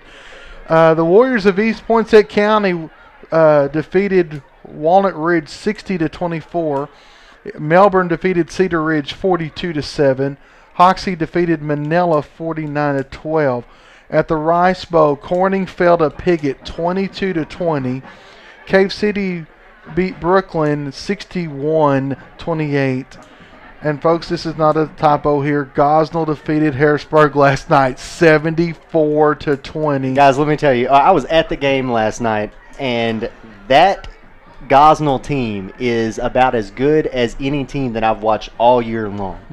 All year long. They're fantastic, and they set a school record for points last night. If you didn't know that, 74 is a school high now for them. And folks, it was 62-20 at halftime. Wow. 35-0 in the first quarter. Highland defeated Truman last night 45-13, and Jonesboro, the Hurricane, defeated Marion 35-0. And scores from the night. For the 2-3A title, Earl has a 44-0 lead over Cross County at the half. Blyville That's has a surprise. Blyville, the Chickasaws, looks like they're going into the playoffs. They got a 23-0 lead over Forest City with 3:30 left to go in the first half. At the half, it's 22-21 Nettleton over Wynn. And Paragould 19-0 over Greene County Tech. And don't forget, tweet us on Tubetown at Tubetown21 using the hashtag Colts versus Noles. Very tight game here for the first half, 14-13. Again, the score. We'll go over some individual stats while we have a moment here during the Armor Seed halftime show. We mentioned the 171 total rushing yards by the Rivercrest Colts. 118 of those are credited to Cecil Langston. 13 carries for 118 yards. This is unofficial, of course. Chris Johnson getting in on the action. He's got 4 carries for 16 yards to White Griffin. Quarterback for the Colts, he has got 3 carries for 22. And Peyton Adams, wide receiver for the Colts, he has racked up 15 yards on 4 carries. For the Osceola Seminoles, led in rushing by Tevin James, 9 carries for 71 yards and a touchdown. Harold Whedon with 15 total rushing yards on 3 carries. Traylon Woodson getting in on the action, 3 carries for 14 yards. And Raquel Ringo in the action, 1 carry for 2 yards. Passing, Austin Griffin, 12 yards for 1 touchdown, 2 for 3 passing. And then for Osceola, Harold Whedon, 3 for 5, 98 yards, 1 touchdown, 2 interceptions. Receiving totals tonight, not a lot to look at here, as this game has been mostly won and lost on the ground so far for the first half. May see something completely different for the second, but Colby Woodson with 2 catches, 87 yards, and a touchdown. Brendan Parker getting in on the action, 1 catch for 11 yards, and Thurman 1 catch for 2 yards for Osceola. Peyton Adams, the only receiver for Rivercrest, with 10 yards and a touchdown. We're going to take a quick break, come back with some second half action for you. This has been your Armor Seed halftime report. We're back after this on Tubetown Channel 21. Come support the Blytheville Emergency Squad as they host their annual fundraising auction on Saturday, November 1st at Walker Park in Blytheville. The first ever Chuck Wilder Memorial Ride will take place in the morning to kick off a full day of fun for the whole family. Kids Fest, noon till 4. Silent auction starts at 4. Live auction starts at 6. It's the 2014 Blytheville Emergency Squad fundraising auction, Saturday, November 1st at Walker Park in Blytheville.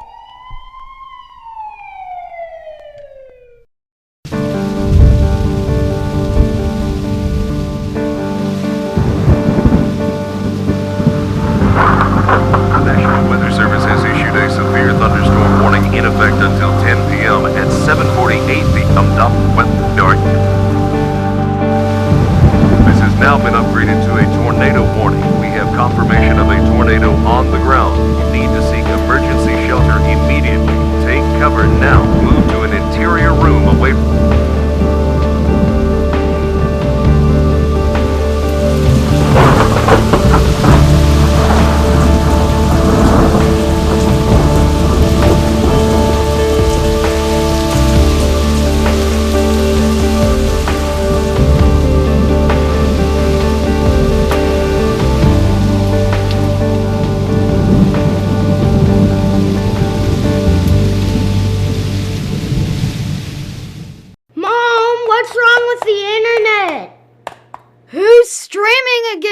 Why is it so slow? It's not working. Mom, something's wrong with the internet. I don't know. Don't let your family suffer from a slow internet connection. With Ritter, you get the speed you need for online harmony. Speed matters. Get the highest internet speed only from Ritter Communications, right by you. Ritter Communications gives you a universe of TV shows. And now TiVo brings you even more. Movies, music, and videos from the web. Get it all in one place and take it anywhere life takes you. Any show, any screen, anywhere. Introducing the TiVo Experience. Call Ritter Communications today. Ritter Communications, right by you.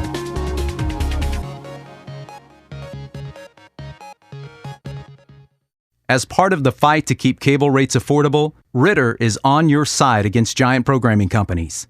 Because they control programming, they make the rules, like forcing you to buy channels in bundles to get the one you like, and then hiking the price way above inflation. They even forbid cable distributors like us from telling you what channels actually cost. Join us in working for better laws that give consumers more choices and more information. We're right by you on this issue. Kaiser LP Gas Company is a family-owned propane company serving residential, commercial, and agricultural customers in Craighead, Crittenden, Poinsett, and Mississippi counties in northeast Arkansas. Located on Highway 181 South in Kaiser, Arkansas, Kaiser LP Gas can fill all of your propane needs, whether it's for farm equipment, your home, or business. Kaiser LP Gas has you covered. Call today at 870-526-2198. Over the past 60 years, First Delta Bank has been a model of community banking to eastern Poinsett County. At First Delta Bank, our important decisions are made locally by people with hometown values and who know you as a person, not just an account number. Just like the fertile farmland of the Delta, First Delta Bank has a strong history and solid foundation of supporting our communities in eastern Poinsett County. First Delta Bank, an equal housing lender, member FDIC. Andy Manus and Wes Cisco welcome you back into the broadcast here. 14-13 is your score. Seminoles leading the Colts by 1, and we're just a couple minutes out from the start of the second half. Don't forget to tweet about us here on tonight's game at Tubetown21 using the hashtag Colts versus Noles. And Wes, it's been a very entertaining game so far. It has. I tell you, we've had some games that seem like they've went faster than what this one has, but this one's been a very good game, and you got to love seeing these little girls out there cheering their little hearts out while the band's playing. That is as cute as it could be. Yeah, they're enjoying themselves. Some of them dressed really warm. In case you guys at home don't know, it's cold. It's very cold out here tonight, so I think the weather probably not so much affecting the players as much as it may be affecting the crowd. Haven't really heard a whole lot out of this Seminole crowd, it seems like. I mean, for a rivalry game, you like your crowd to be pumped up and excited, and you haven't really, I don't feel like we've really heard a whole lot out of them, especially since Osceola has given up 13 straight points. Yeah, and you see lots of silver. Lots of people are dressed as silver bleachers out on that shot right there. You would figure both of these schools would have bleachers just filled to capacity since they're only just a few miles down the road. It is a rivalry game. Yes, you already know where you're going in the playoffs. Osceola will be here at Seminole Stadium next week. It looks like Rivercrest will be on the road. They will either be at McGee or Fordyce. So playing a couple of teams from down south. McGee, that's quite a drive. That'll be a long drive for the Rivercrest Colts, who have to hit the road for the playoffs if they have to head down to McGee. The McGee Owls and the Fordyce, I want to say they're the Red. Don't even get me lying to you. I'm not even going to try. I want to say they're try. the Red Bugs. The Red Bugs. I think that's what they are. That's an interesting mascot. I'm going to have to look at it. It's like the Boll Weevils. Yes. Well, all right then. That's one of the more interesting mascots, I think, in the state of Arkansas. So, well, you got to love the state of Arkansas's mascots. You got the Golden Goblins of Harrison. You've got the Sand Lizards of Dardanelle. That's what I was going to say, the Sand Lizards. That might be one of my favorite mascots. Don't forget the Wampus Cats. The Wampus Cats and the Ozark Hillbillies. But I don't think I knew those. Who's the Ozark Hillbillies? That's over in Ozark, Arkansas, northwest Arkansas. But my favorite growing up is a little small town called Deer. They have basketball only. Their mascot is the Deer Antlers. The Antlers, yeah, the Deer Antlers. I know about that. How about the Gurdon Go Devils? You got the Go Devils. That's an interesting one. So a lot of interesting mascot names around the state of Arkansas. Two interesting teams here tonight, the Seminoles and the Colts. I'll be honest with you, I don't feel like Osceola is treating this like a rivalry game. I think they're just going out. It looks like they've just been going out here and going through the motions of tonight's game. Yeah, they know they're the 1 seed. Looks like they're just going through the motions, but you would think that a little bit more pride after not winning this game since, what did you tell me? 2009. 2009. Yeah, they have not won this rivalry game since 2009. So, just very, very lethargic so far tonight. You would think, and again, the way that they lost the game last year, a 1-point loss to the Colts. But I don't know. They may just be thinking about too far ahead into the too far ahead looking into the playoffs next week. So, and I was right. The Fordyce Red Bugs. It looks like a tick. It does. It looks like a tick. Don't forget to tweet us tonight, folks, at Tubetown21 using the hashtag Colts versus Noles. Tell us where you're watching the game from. Tell us what your favorite mascot is. Just talk to us out there. We'll read some tweets on the air. No doubt about it. Keep them. Let's try to keep them PG rated. No trolling here on Tubetown 21. Getting ready to start the third quarter now. If you remember, Rivercrest got the ball to start the first half. So Osceola will begin the second with the football. And man, just a crazy way to start tonight's game. If you remember, kind of a line drive squib kick from Osceola, and it goes over the head of a return man for Rivercrest, and the guy on the back line gets ready to pick it up, and he muffs it, and Osceola is able to pick it up. That was Marquez inside Chew the 10-yard line. And, I don't think we've called Marquez Chew's name since then. Other than that, absolutely. Yeah, so I wonder if Coach Chandler has decided, hey, look, you know better than that. And he has been one of their traditional playmakers throughout the season. So here we go. There's the kickoff, short kick, and Osceola's just going to fall on top of it. I don't think Good job there. I don't think it was planned. I don't think that was meant to be an onside kick. Well, it was a very nice job there by Osceola. Darrell Brown falling on top of that and not letting it get away from him. So good awareness, good reflexes there shown by the Seminoles. So Osceola getting ready to set up shop for the first time here in the third quarter, and they will start from their own 49-yard line. And Rivercrest, if that wasn't meant, they probably regret giving up that good of a field position to start the third quarter of play, especially trailing by 1. That gives Osceola a shorter field to work with, and we'll see if they can come out with a little more momentum than they went into the locker room with before halftime. Yeah, the last 3 drives now for the Seminoles, interception, and then halftime. Slayton in at quarterback under center. He's going to pitch it out to the right. A run off right tackle, and pushed back is Brendan Parker. And he might have gotten 2 on the carry, maybe 3. Looks like they're going to give him 2. No, I think they'll give him 3. 2.5, we'll call it 2nd and 8. I'm not going to debate with the white hat. His word is better than mine right now. He's out on the field. So 2nd and 8 here. Oh, big motion here. Whole offense shifting for Osceola. Screen out to the far side. That's James. James up the middle of the pack, and that looked like it was a potential horse collar. He had instead of coming through the collar there, he wrapped him up around the neck. That's why it didn't get the flag, but he still got the first down. So a 12-yard pass there from Slayton out to James. His first catch of the night. And that'll make it 1st and 10 now for the Seminoles at the Rivercrest 35-yard line. And here we go, all of them going over to the right side now. Run up the middle by Parker, I believe was the back on that carry. It was Brendan Parker for, it looks like, no gain. Loss of 1, we'll say. His 2nd carry of the night for a total of 1 yard. Nice gang tackle there by the Colts to not let him get anywhere. So 2nd and 11 now. And Slayton still under center. 2 backs in the backfield. Whedon is one of those backs. It's going to be Tevin James who gets the carry. Lowers his shoulder. He'll be taken down about the 30-yard line. Dallas Thurman comes to undercut him there. Number 1.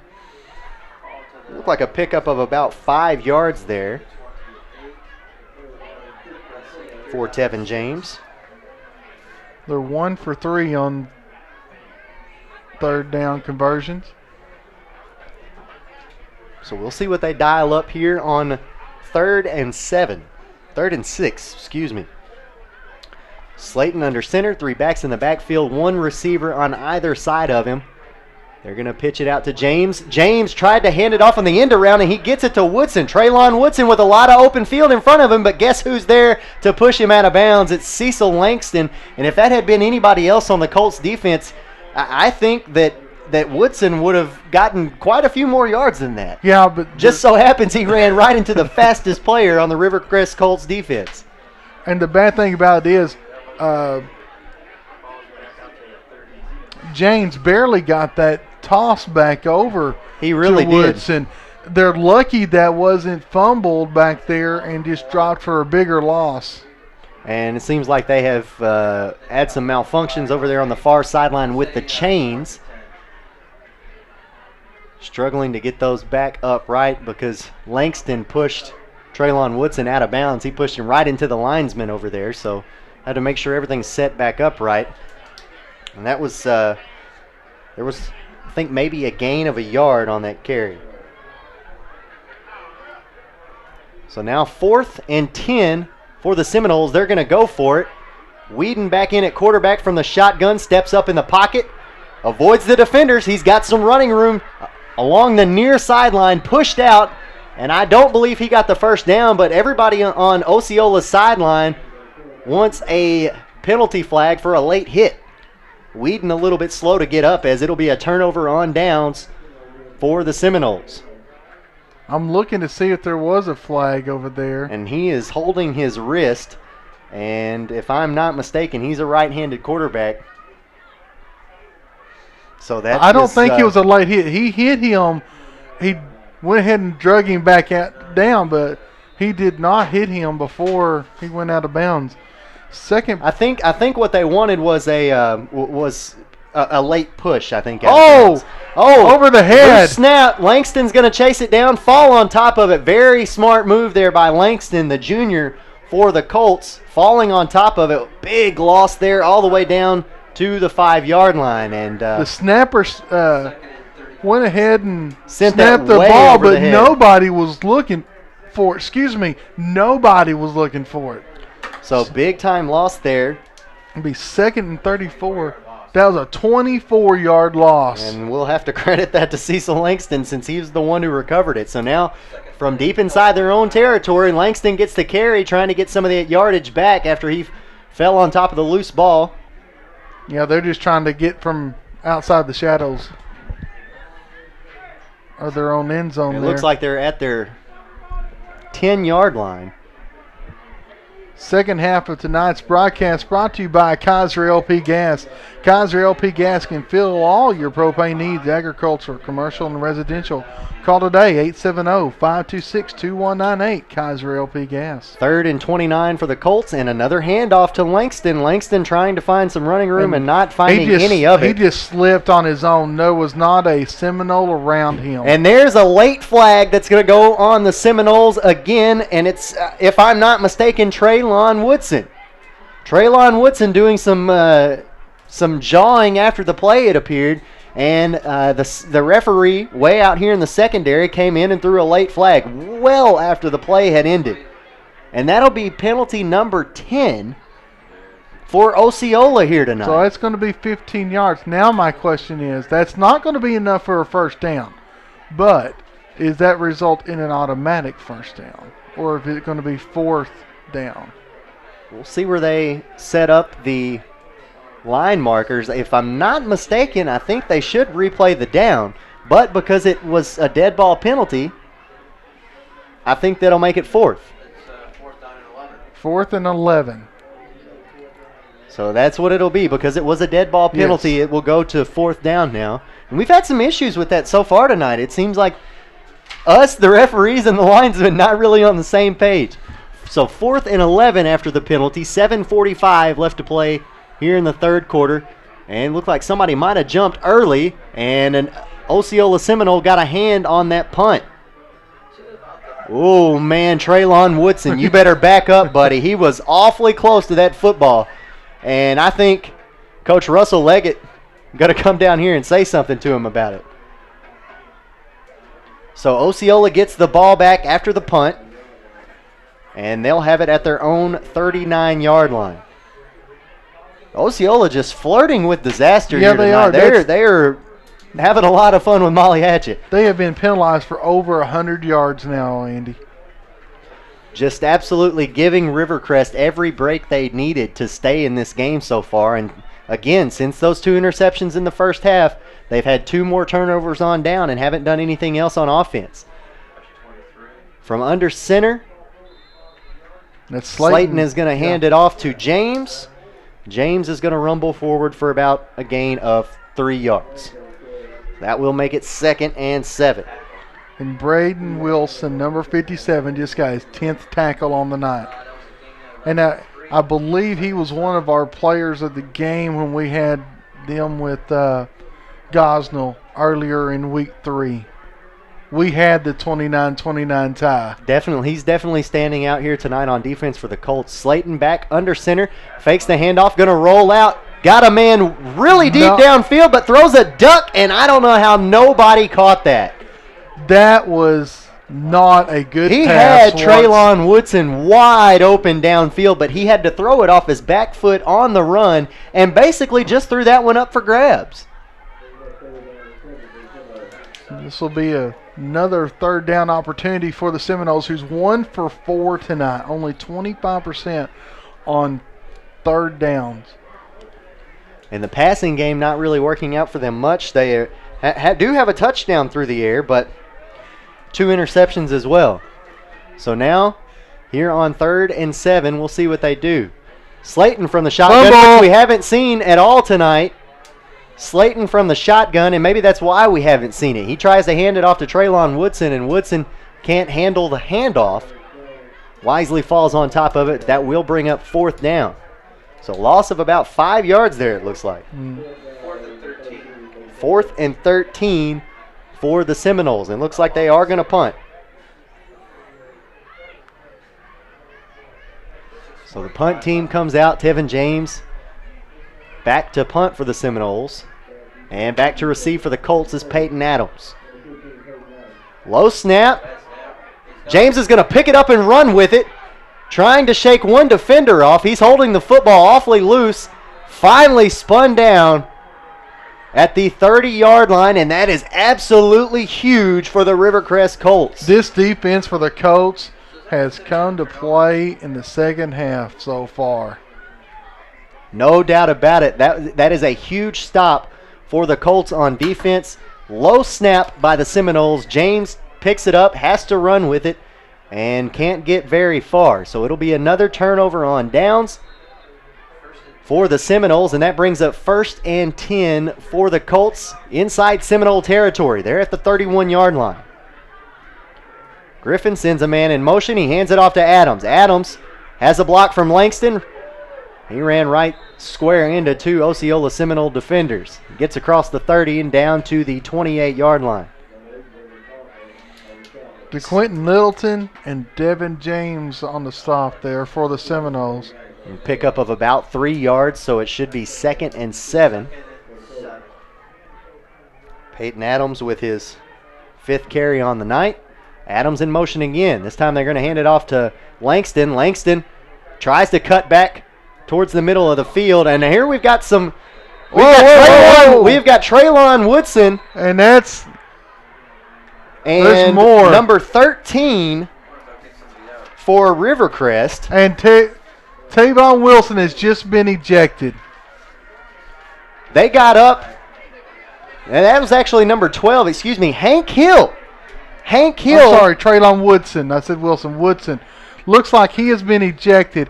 If he's been ejected, he will not get to play next week in the first round of playoffs. Just absolutely senseless penalties here by Osceola. And let me just replay what I saw after the play. Hill had Woodson down on the ground as if he pancake blocked him. And it looked like right before he got up off the ground, he gave Woodson a little push whenever he picked himself up from the ground. Woodson did not like that at all. We've seen him be flagged for unsportsmanlike conduct already tonight, and the second one, indeed, means he is tossed from the game. You can't get more than one unsportsmanlike penalty called on you in one game, so Woodson out of the game now, and as you mentioned, not available for next week. And that's, again, we mentioned it when he went down earlier in the broadcast with an injury. That's a huge part of their offense because he takes some attention away from Harold Wheaton. He takes some attention away from Tevin James, and now they're lacking that. Exactly. They're still talking all this out. And not only that, but Woodson was an even more important part of their defense. Okay, let's look here. I think those are going to be all set. We had a face mask penalty. And I think now we're going to have offsetting unsportsmanlike, but still, if that is the case and Woodson is gone, is flagged for a second, he is gone from the game. And the assistant coach is being told right now, you need to keep your mouth shut. I'm talking to the head coach. Well, there has been a lot of chippiness that has gone on here in tonight's game, and while the referees have penalized everyone appropriately, I feel like they've just let it go a little bit. I think it's time you warn the sidelines and you tell them, hey, it's time to play football and stop with all the other extracurricular stuff going on. Here we go. Unsportsmanlike on Woodson, and dead ball unsportsmanlike on Hill. So, if that is the case, if it's kind of like basketball where there's two unsportsmanlike and you're gone, Woodson is gone from this game. That and in AAA rules, you cannot compete in the next contest. It's not like college where it's only a half because we're in the second half. Well, let's watch Dylan McLemore out here on the near sideline. He's lined up out wide, and I believe that was the guy Woodson was covering. Colts hand it off to Langston. Little juke move in the backfield, but he can't get quite across the line of scrimmage, so I think they'll drop him there. He actually gets a yard on that carry. So it looks like we call it 3rd and 9, 2nd and 9? Second. So Langston well over 100 yards on the night. Picks up a yard there, 2nd and 9. Colts still threatening inside Seminole territory, 14-13. Handoff goes to Langston. Langston avoided a defender in the backfield, but doesn't avoid the gang tackle on the far sideline, but he picks up about 3 yards on the carry. That should make it 3rd and a long 6, it looks like. And actually, they're going to move it forward a little bit. I'm looking down here. Excuse me, Andy. I'm looking down here. Coach Leggett is still giving an earful to Woodson. So we'll say that was a pickup of about 4 as it's 3rd and 3 now. Actually, we'll make that a pickup of 5 there by Langston. Ball at the 17-yard line. And they have not converted on the 3rd down yet. They're 0 for 4 tonight. Pass out to Langston in the flats. He somehow managed to slip between those two defenders. I'm not sure how he did that. A nice little shuffle step move. He gets brought down around the 10-yard line. And not enough for the 1st down yet, though. So it looks like 4th and 2. Now the question is, do you try your field goal unit after you miss that big extra point? Looks like they're going to go for it here. So on 4th and short, they are going for it at the 10-yard line of Osceola. And there is got Harold Whedon. Harold Whedon. How many times has Whedon happened? That's at least the 3rd, I believe, tonight. And he is a senior. You would think he would know better. Well, that's all. I'll tell you what that is. That's all Cecil Langston. Okay, look here. They just put Woodson back in the game as a substitute for Whedon. So apparently he wasn't tossed. I thought that was the rule. If you got 2 unsportsmanlike, you were gone, but it's not here. Wildcat formation. Langston gets the handoff. Flag. There is a flag down. Oh, and a big hit there as Langston still on his feet and finds the end zone. I think this is going to be a holding. This is going to come back. Absolutely. But, man, that was a huge hit by one of the Seminoles, and actually Whedon's still out there on the field. And it looked like he might have been the one that laid the lick to Langston, but Langston just ran him over. He is a big boy. Cecil Langston, 5'7", listed at 185 pounds. If he's 185 pounds, that is pure muscle. That's all it is. So that gets bounced back to the 20-yard line after the holding penalty and negates the touchdown run by Langston. So now it will be first. They're saying first and goal. First and goal from the 20. So it'll be a long Wildcat play again. Johnson fakes the handoff this time, and he's taken down hard at the 21-yard line. I think they'll spot him. They'll spot him at the 20. So no gain on the carry. At the Battle of the Bell and Paragould, the Rams lead the Greene County Tech Eagles now after 3 quarters, 25-7. Neither one of them teams are going to any playoffs, but that's a big rivalry as well. And I believe we had a timeout called on the field. 3:12 remaining here in the 3rd quarter. 14-13, still your score. Seminoles on top by 1. We're back after this on Tubetown, Channel 21. Who took Ready, blue F-150. Red Mustang. Hey, hey, hey! Terry Wood along with Bert Harrison at Wood Ford Sales in Truman. We've got our entire inventory teed up, ready to kick off the season of big savings. Terry, we've got any crew cab XLT on the lot, $9,000 off. We got them in Razorback Red, Red Wolf Red, or any color you want. Hey, let the other guys punt. Come on down to Wood Ford Sales in Truman and score big. This is where we're passing the savings along to you. Wood Ford Sales in Truman, where you don't pay more, you just get more.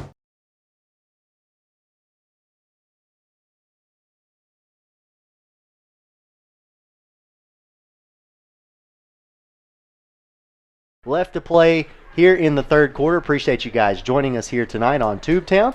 It's been a great game so far, and it's gotten chippy here in the last couple minutes. We mentioned, I think, right at maybe the end of the second quarter, maybe at the beginning of this quarter, that the two teams had kind of calmed down as far as the chippiness goes between the two teams, but it has sparked back up again here.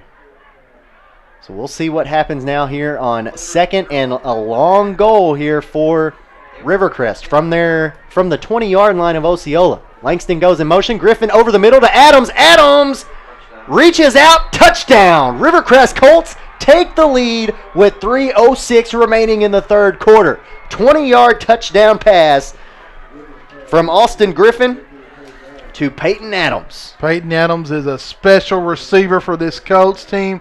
He knows how to take a lick and keep on going towards the end zone. So that is his second catch of the night for Peyton Adams, and both of them have been for touchdowns. One for 10, that one goes for 20. So now it's 19-14, an interesting decision here for Rivercrest. Do you go for 2 and make it a 7-point game? You go for 2. You missed that. That extra point was bad off. And that's exactly what they're going to do. Griffin in the shotguns. He puts Langston out to his left. Fakes the handoff to Langston. Keeps it himself. Is he going to get to the end zone? Can't quite reach, I don't think. And they say no. He can't quite stretch out across the goal line, and Griffin is not going to get there. 19-14. The score will remain. 3:06 left to play in the third. We'll take a quick break. We're back after this with more high school football on Tubetown. In Luke chapter 10, Jesus says, "You shall love the Lord your God with all your heart, soul, strength, and mind, and love your neighbor as yourself." We at Mark Tree United Methodist Church are not perfect, but we are trying. We want you to know there is room in this sanctuary, in this congregation, and in our hearts for you. Come on in, neighbor. Come on in, neighbors.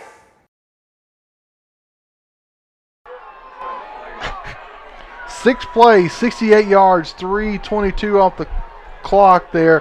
A 20-yard touchdown dart from Austin Griffin to Peyton Adams puts the Rivercrest Colts up on the lead for the first time, 19-14. 19-14, and Rivercrest. The crowd is pumped up, and they're even more pumped up now. An onside kick recovery by the Rivercrest Colts. They're going to get the ball at the Osceola 49-yard line. Two Osceola Seminoles missed the kickoff, and Rivercrest recovers. Dallas Thurman's the one that's been coming up with it the whole night long, misplayed it off a bounce, and let the Colts gain control, and they're going to be back first and 10 inside the Seminoles 49-yard line. That is unreal. Just mental mistake after mental mistake. Osceola again started this game up 14-0. They have since let Rivercrest score 19 unanswered points.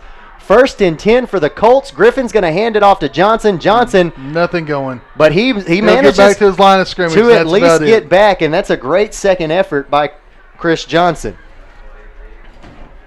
Man, the Rivercrest Colts sideline, they are pumped up over there. Fans, I think, are as loud over there as they have been all night, and certainly much louder than this Osceola crowd, who has been hushed. This Osceola crowd is stunned right now, Andy. And rightfully so. A 6-3 team struggling with a 4-1 team, but as they say, when it's a rivalry, throw records out the window. Griffin is going to bobble the snap, but he is still going to pick it up and push forward for it looks like a gain of 2 yards. So that will make it I believe, third and 8. So 3rd and 8 for the Colts from the Seminole 47-yard line. We'll see what they do here on 3rd down. Have they still... They're 1 for 6. 1 for 6 on 3rd down conversions here. Griffin in the shotgun sends 2 players in motion, and I was going to say you can't do that. But Rivercrest called a timeout. Osceola is furious right now. Coach Russell Leggett is absolutely livid on the sideline. He's thrown his hat. He is upset, and rightfully so. That's illegal motion. That's illegal motion. That should be 5 yards, and they got their captain, Harold Wheaton out there asking about it. We're going to stay here with it because see what transpires out of this. But, yeah, Coach Leggett threw his hat. He is not happy whatsoever. And the kid's asking for an explanation. The officials look like he said that he stopped, and that's why there's no flag. If you looked his motion, like he jumped, like he said he stopped, and then someone else went into motion, so that's why there wasn't illegal procedure for 2 men going in motion at the same time. Ooh, that's an interesting call by the referee there. Yeah, I don't know if I agree. But, man, very interesting development out there on the field right now. And Rivercrest, if you ask me, got away with one. And I think that's why they called the timeout, is because they knew they were getting away with one. So here we go again, 3rd and 8 from the Osceola 47-yard line. 2 backs in the backfield. Adams goes in motion. Griffin looking to throw. Throws over the middle. Nearly picked off. Nearly picked off, and that would have been, I believe, Brendan Parker. It was Brendan Parker. Nice awareness there on the play, able to jump the route and, man, all but hauled that one in. Would have been a big momentum swing, I think, for the Seminoles if they had been able to pick that one off. Here's another score. At halftime a while ago, Nettleton was up 22-21 over Wynn. Wynn has come out in the second half. They're up 50-29. 50-29. That is wow. Wow. And they've still got 11 minutes left to go in the game. Well, that punt from the Colts is going to be down at the 12-yard line of Osceola, and that's where the Seminoles will come back out on offense and take over and try to put some points up on the board. They have been completely silent since the first quarter of play. And since the first 2 drives. They scored on their first 2 drives, haven't scored since. Have not scored since. They have completely been stalwarted by this Rivercrest defense. So we'll see what Coach Leggett draws up here. Slayton is going to go under center. 3 backs in the backfield. 1 receiver on either side. Handoff will go up the middle. It looks like James will be the back. And, man, he has got some strength fighting forward for extra yardage. They're going to stop his forward progress at the 21-yard line. That'll be a gain of, looks like, 6 yards on that carry. Or, excuse me, they'll give him 6. Harold Whedon's on the sidelines to start this series, Andy. Very interesting development there. He has played quarterback for the majority of this game. That is very interesting. After the run by James, 2nd and we'll say 2nd and 5, and another handoff.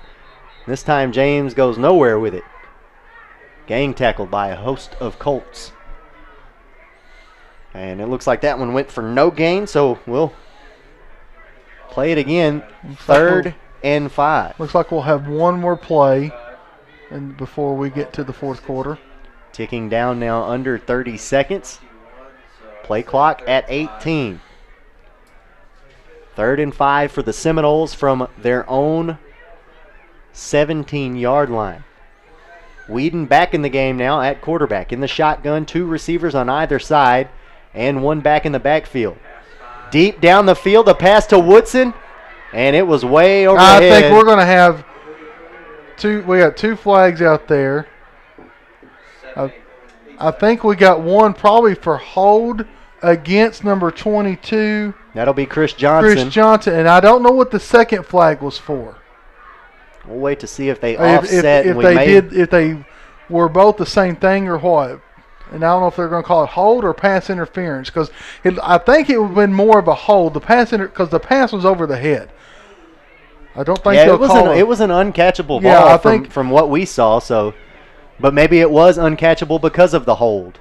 And you were exactly right, Wes. Good eye on that play. A hold is going to go against Rivercrest, and so that will likely give Osceola a first down here. Yeah, because it's going to be 10 yards, so it will give them a first down. That will spot the ball at the Osceola 25-yard line, and they will have 7.8 seconds left to play here in the third quarter to work with. That's the fourth penalty against the Colts now for 35 yards. Whedon in the shotgun formation. Sends James in motion. Hands it off to James. James ran right into two Colts. The Colts knew that play was coming before the ball was even snapped.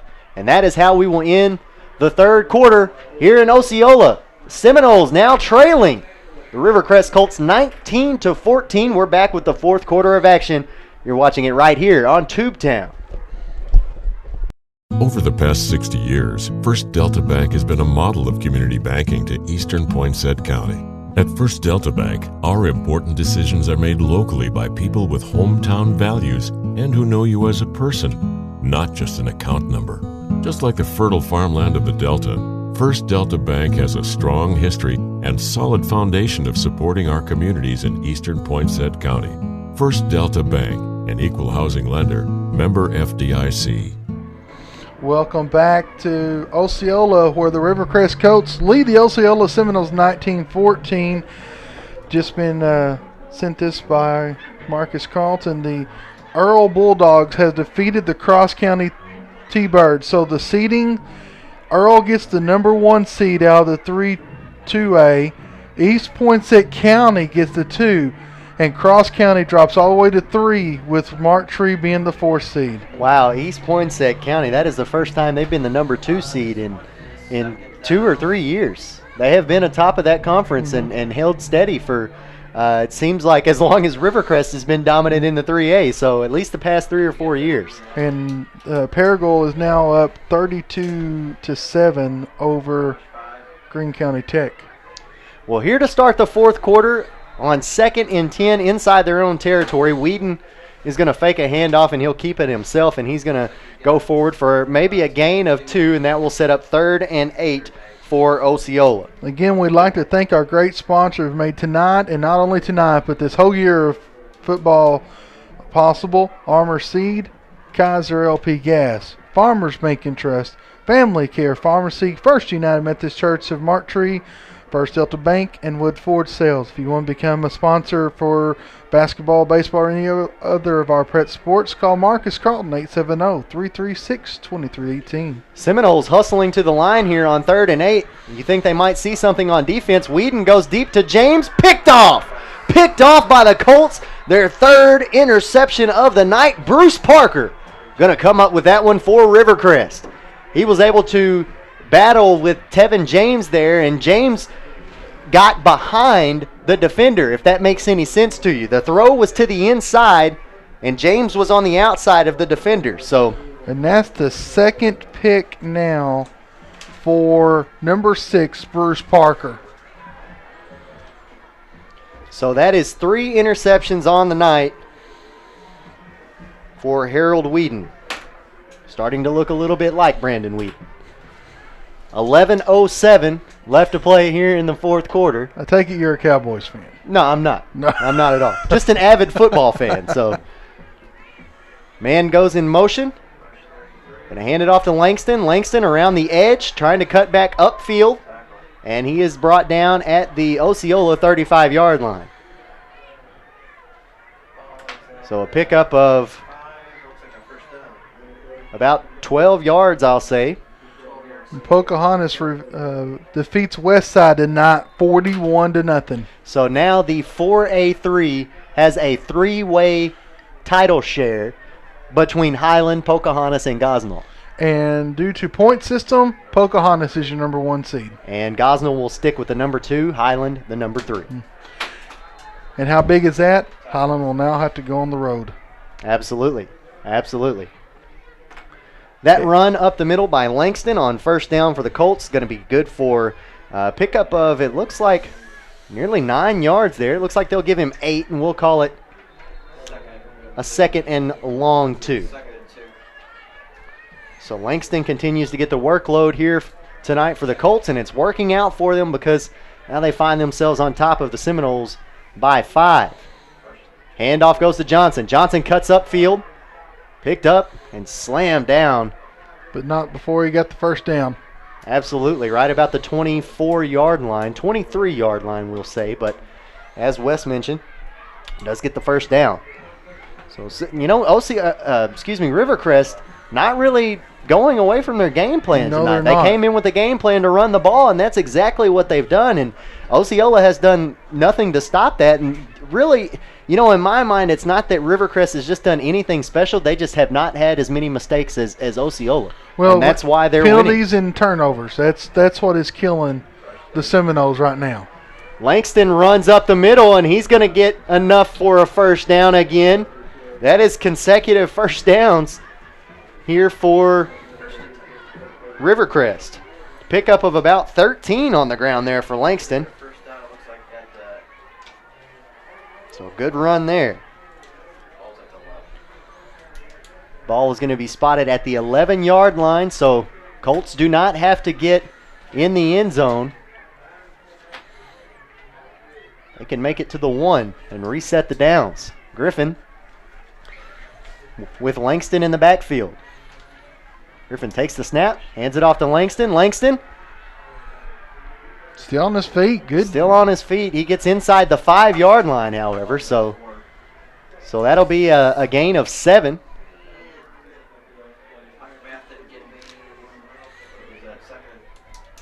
So now it will be 2nd and 3. Looks like it's a long 3, but inside the 5-yard line. Again, all they have to do is make it to the 1, and it'll be 1st and goal. Sure, the Colts want to put one in here, though. Was looking at the brackets in the 2A. So Cross County, EPC, and Earl will all get to host. Broken play here, and Griffin still makes it into the end zone for a Rivercrest Colt touchdown. What a run. Griffin got ready to hand it off, and there was no one there to take it from him. So it looked like Langston ran up behind him and was like, hey, go. That's going to be in the arsenal for next week. The handoff to no one that winds up in a touchdown for the Rivercrest Colts. Now they are on top 25-14, and they're going to go for the extra point here, Wes. This is going, they're cooking with the win instead of against the win.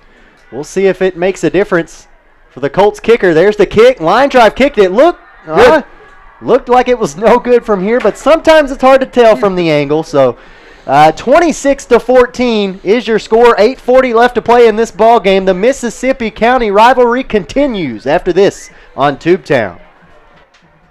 You have enough limits in your life, so here at Ritter, we champion an unlimited you by offering unlimited data on our high-speed internet service. Imagine all you want and then browse, stream, surf, share, and download all you want without worrying about being charged for exceeding your data limit.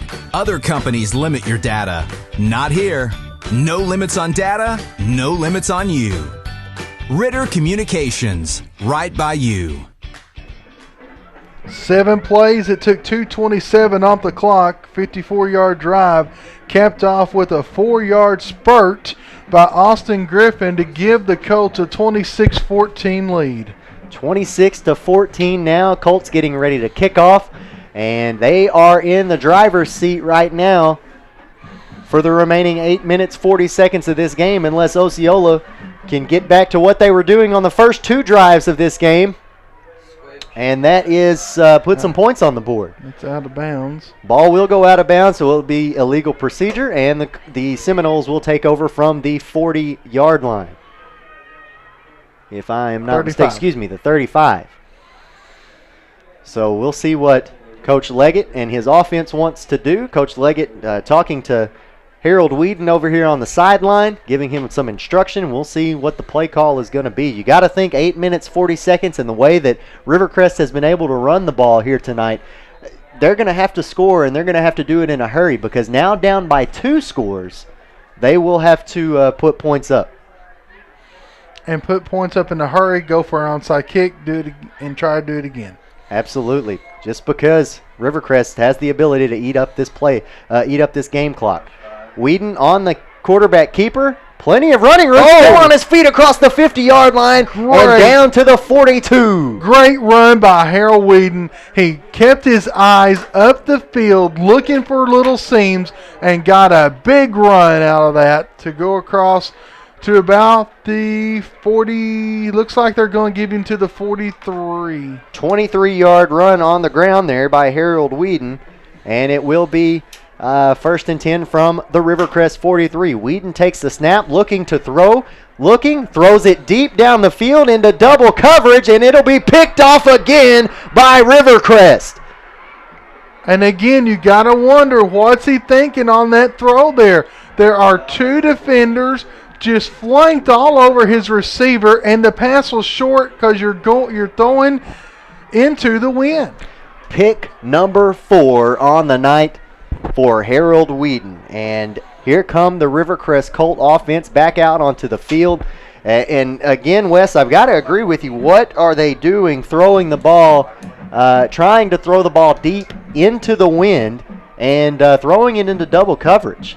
You've got to at least give your receiver a chance to catch the ball, and the receiver, I think, is the case with all 4 of these interceptions tonight. They have had no chance whatsoever. So now with 8:08 left to play in the game and up by 12, Colts back out on the field. Langston lost the ball. I think he was down.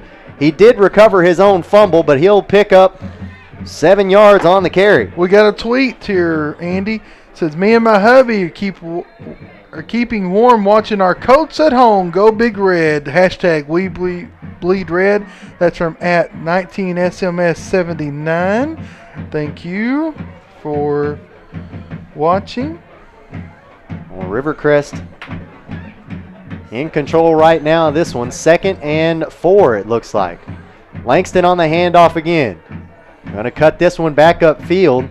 And he does a nice job stretching out, getting close to the first down marker, close to a 4-yard gain by Cecil Langston. And, man, he is got to be nearing the 200-yard mark.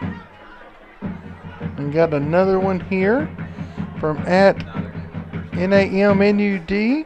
Final at Tubetown 21 football game of the season tonight. Hashtag Colts versus Knowles. Basketball next week. Hashtag Bay versus BIC. Proud to be a sponsor, and we're glad to have you as a sponsor. We appreciate it. 154 total rushing yards for Cecil Langston tonight. If you discount that 24-yard loss that they had from the missed snap, he's got 180. And he gets the handoff here again on 1st and 10 for the Colts. Yeah, he'll pick up another 5-yard gain there on the ground. And actually, that looked like that was Chris Johnson on that carry. It was. So Chris Johnson picks up 5, and that'll make it 2nd and 5 for the Colts. And Chris Johnson, he's only had 8 carries tonight, but those 8 carries are giving Cecil Langston the spell that he needs. They're giving him a little bit of a breather, and when he's out on the field the same time as Langston, taking a little attention away from him. Johnson's going to get the handoff again. Cuts back upfield. Oh, big lick by number 64. I believe that was number 64 for Osceola, and it was DeQuiton Littleton. So now it is 3rd and 4. And a 1-yard pickup by Johnson. Marco Flores, number 88, who had that tackle. That is his 7th tackle. Thought I saw 64 in on there, but there was a lot of purple flying around. 1 for 7 tonight on 3rd down conversions for the Colts. Well, no, if Osceola hopes to stay in this game, they need to make it another failed 3rd down conversion. There's another handoff. Langston gets it. And he got the first, Wes. I believe they're going to spot him the first down. They've spotted it for a 1st down. He'll pick up 5 yards on the carry. And I have run out of room on the stat sheet for Cecil Langston.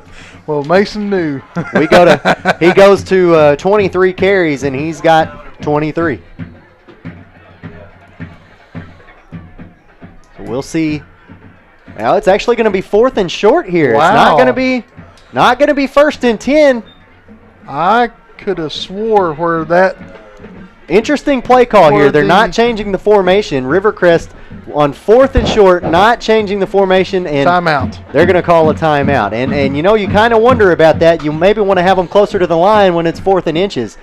So we'll take a break with them. 5:22 left to play in this one. Rivercrest now leading 26-14. You're watching it on Tubetown.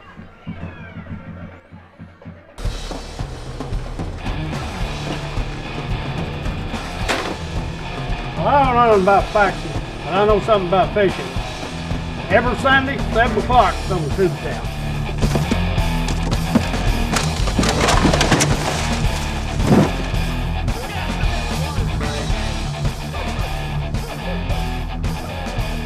Crowbar is back. Sundays, 7 p.m. on Tubetown, Channel 21.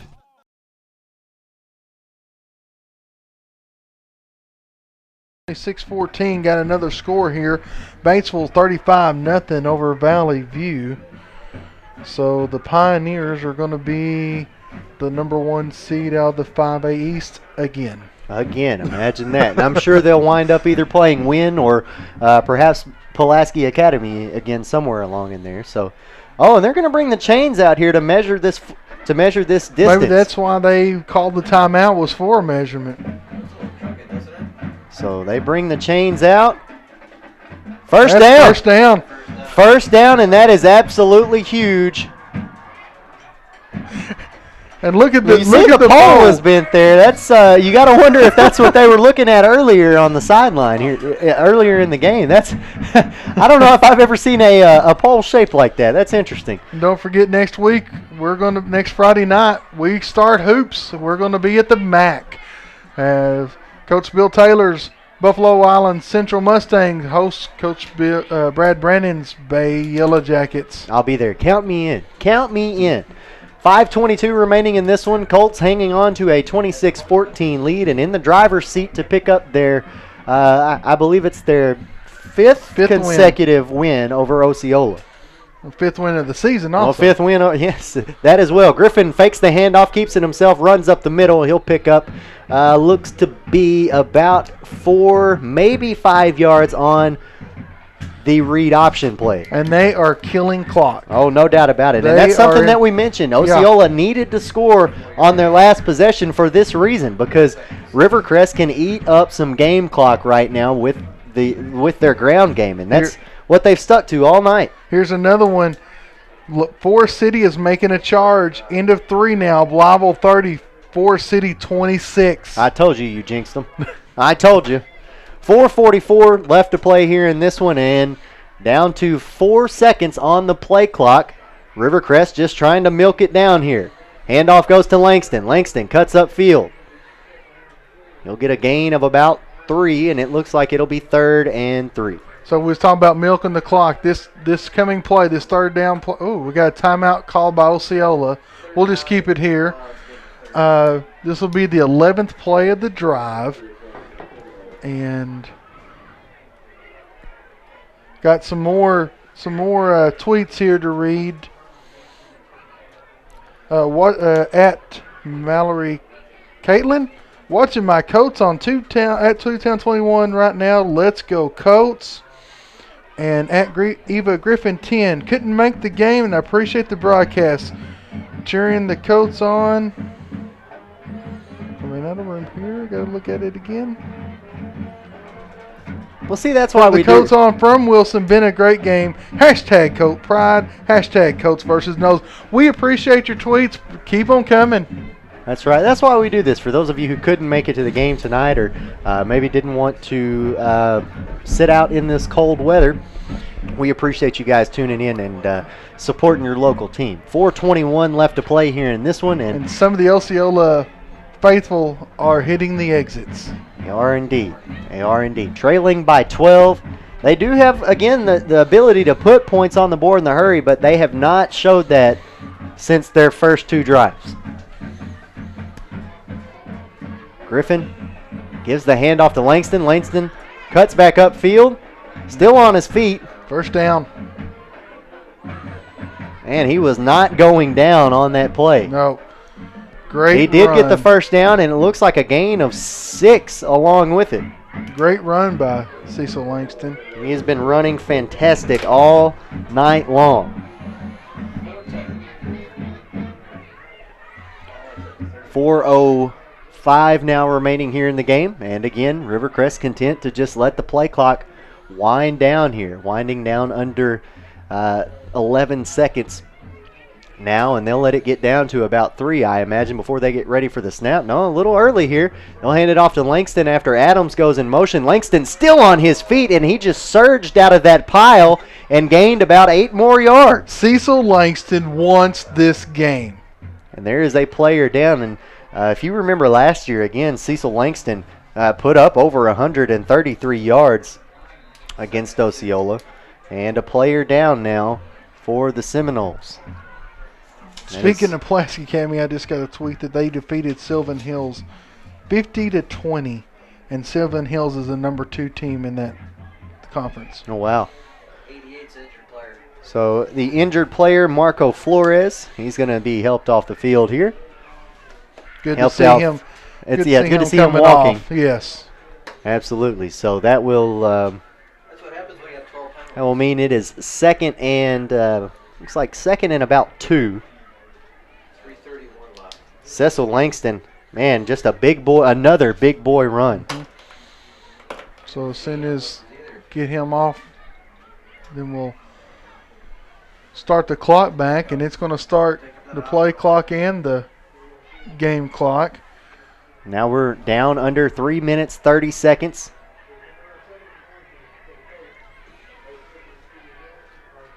Flores over here on the sideline getting stretched up. And Griffin in the shotgun. Fakes the handoff, takes it himself, wrapped up in the backfield. Fights forward, though. It looks like he got enough for the first down. At least he gets a gain of 2. But I'm like you. I'm not sure he quite got enough. It might be. They went ahead and told him to move the chains. They showed first down, but where he was coming in, where the side judge was coming in, it looked like it was right where the chains were. Well, that's right where the crooked pole was, and so that's exactly what it was. 3:05 remaining. This is the and a timeout. 14th play of the game. It's went over 5 minutes. 14th play of the drive here. Wow. Well, a timeout called by Osceola with 3:05 remaining. We will take one with them. 26-14. Seminoles trailing. Back after this. This is a seed, and this is a farmer. Together, they're responsible for creating 1 in 12 American jobs. Yes, you heard right. 1 in 12 American jobs are related to the family farm. From row to row across this great nation, every farmer counts.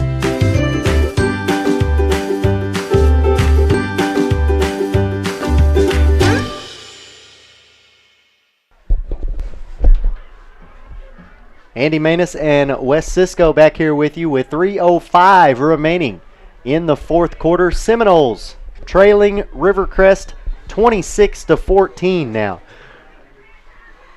Rivercrest has just absolutely come back and dominated this game after trailing 14-0 early on. Handoff to Langston. Langston with a lot of running room down the near sideline, and he just slides down. How about that?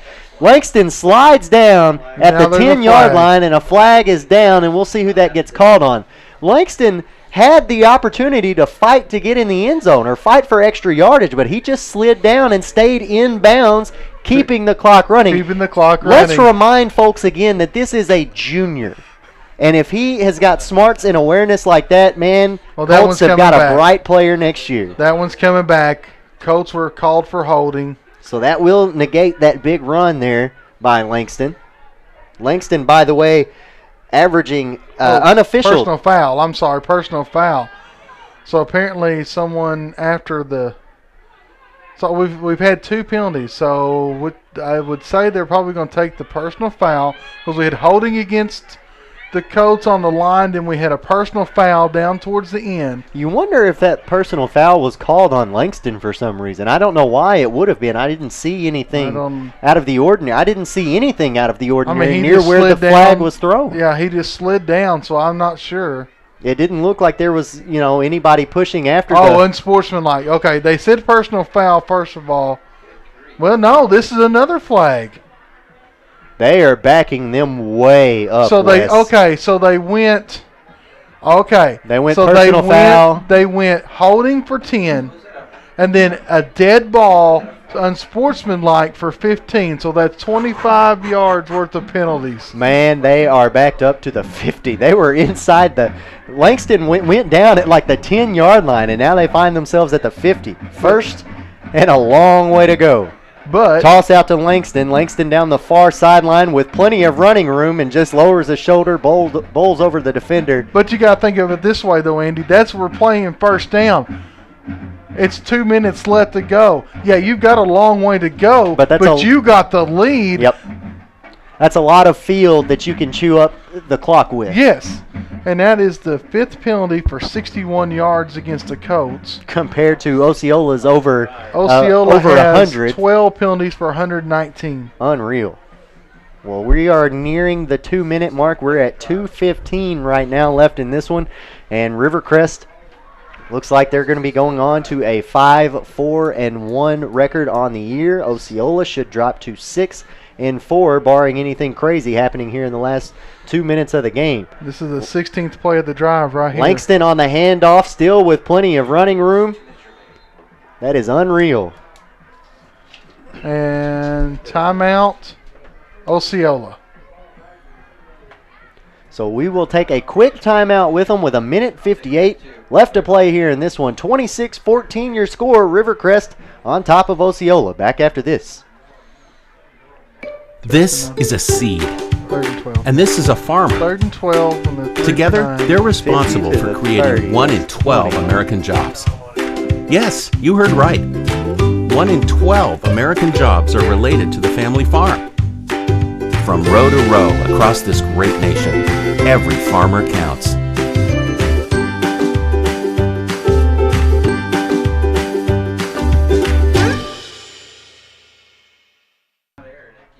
(26-14) your score. 1:58 left to play here in the Mississippi County rivalry of 2014, and as it's been since 2009, this one is going the Rivercrest Colts direction.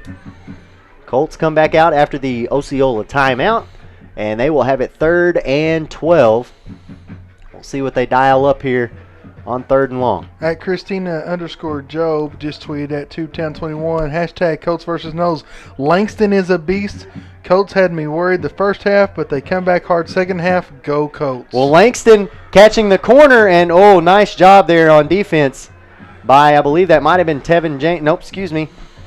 That is going to be Colby Woodson out there, dragging Langston down from behind. If he doesn't get Langston, Langston gets the first down right there. There's no doubt about it. So it's going to be about 4th down now, and Osceola calls.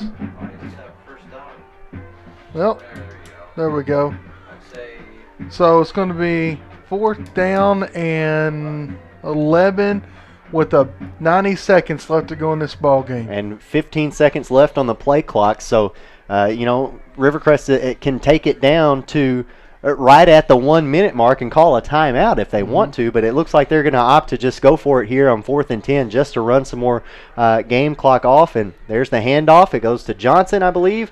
Johnson wrapped up in the backfield for a loss of maybe a yard. Actually, excuse me, that was Langston. That was Langston on the carry. But I tell you what, they did their job. There's only $1.08 left to go in this ball game now. Down 12. And that drive took 7 minutes and 18 plays. They didn't score, but they didn't have to at that time. Absolutely. Absolutely. Great strategy over there by Coach Kelly Chandler. And that goes to show you why they've had the success in the past few years that they've had, is because great coaching. I mean, great coaching, great personnel. And the Colts just seem to turn out good team after good team year in and year out. And while the record doesn't show it this year, I think we've seen tonight exactly what this Rivercrest Colt team is capable of. Yeah. Screen pass and a hook and ladder attempt, but it looked like more of a forward pass there behind the line. So, what are they calling it? They're going to call it an incomplete pass. And they're going to mark it 2nd and 10. So because the pass went forward and because the pass went to, I have my roster here. The pass went out to Raquel Ringo, and then he turned around and tried to toss it forward, and that counted as the incomplete pass. So 1:02 now. That does stop the clock. James gets the carry. James looking to throw now. He has to scramble. He's going to keep it and run himself. He runs up the middle, runs into a Colt defender, does get enough. Oh, well, maybe enough for the first down. He got stopped just short of the marker, I believe. But now they're saying it's short. So down under 45 seconds. That's going to keep the clock running now. Now we're under 40. And now we're under 35. No urgency here from the Seminoles defense. It looks like they're just gonna take their lumps this week. Come back and play next week here at Seminole Stadium against Cutter Morningstar. And Coach Leggett is upset about something over there on the near sideline. He's furious with his team. I'm not sure what about, but and handoff is actually, there was a fumble on the play, and it'll be Rivercrest Colt football with 6.8 seconds left to play in the Mississippi County rivalry. And that the Colts, is the 4th turnover by the Seminoles tonight. Colts are going to come away with a win. And it's a big win after dropping a double overtime game last week at Melbourne. This is a big win for this Colt team. There's no doubt about it. No doubt about it, Wes. As we mentioned at the start of the broadcast, it could be a very fired-up Colt football team because of the way they lost last week's game. They want to get this bitter taste out of their mouth for the end of the regular season, and what better way to do that than against your biggest rival. And stay tuned for the Kaiser LP Gas post-game report as we wrap up everything, and not only in Week 10, but for the football season here. And we're going to have some eye-popping stats for you coming up right here after the break. We will be back with the post-game show, your final between the Rivercrest Colts and the Osceola Seminoles. Colts 26, Seminoles 14. That is the conclusion of the 2014 Mississippi County rivalry. We're going to take a quick break and come back with the post-game right after this. This is a seed, and this is a farmer. Oh, was he really? Oh, yeah. Together, they're responsible for creating 1 in 12 American jobs. Wow. Yes, you heard right. 1 in 12 American jobs are related to the family farm. Where's he at? I don't see him now. Right here. From row to row across this great nation, every farmer counts. He's not shaking hands with the Colts. That's funny. The Chandler had to come over to him. Did he shake his hand? Yeah. He probably did it very Kaiser begrudgingly. LP Gas Company is a family-owned propane company serving residential, no doubt, and agricultural customers and then in Craighead, Crittenden, I tell him I've also got Mississippi NSR's counties players, underclassmen of the 181 game, south so in I'll Kaiser, read those off Arkansas. as well. Kaiser LP Dude, Gas I can hate fill all of that your I have to propane needs, whether it's throw for that farm 25-yard equipment, loss your to home, Cecil or Langston. business. Kaiser LP Gas has you covered. But he was there. Call today. Even then, he still got over 200 yards. Over the past 60 years, First Delta Bank has been a model of community banking How long's to this break? Eastern Poinsett County. At First Delta Bank, Don't all hate me. important decisions are made locally. Don't hate by me because people I'm with stupid. Hometown values and who know you as a person, not just an account number. Just Don't like the hate me fertile 'cause I'm farmland of the stupid. Delta, First Delta Bank has a strong history and thank you. solid You did an foundation excellent of job as well. supporting our communities in Eastern Poinsett County. He's a First Delta Bank, sometimes an a equal housing lender, professional. member FDIC. Sometimes you're a In Luke professional, chapter 10, even though you do Jesus wear says, "You shall love the Lord your God with badger. all your heart, soul, strength, and mind, and love your neighbor as yourself." We at Mark Tree United Methodist Church are not Osceola perfect, but shot we are themselves in the trying. foot way We too many want you to times know tonight there for is him to room blame in this officials on this sanctuary, night's game. in this congregation, and in our hearts for you. You know Come what? on Gotta in, agree. I got to agree.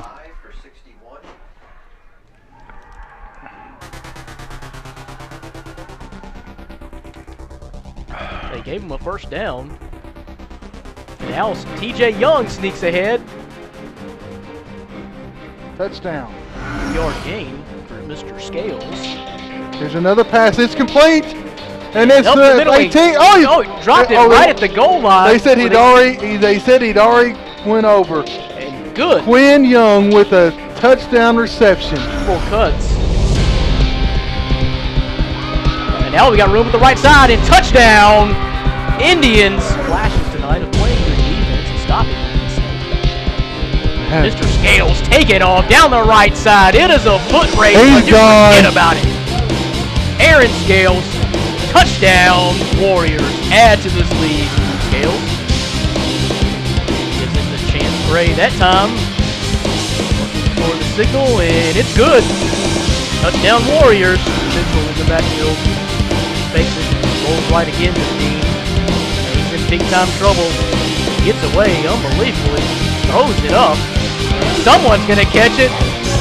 And it was called D'Angelo Griffin, who was our Tubetown player of the game in week number 2 here in Mark Tree.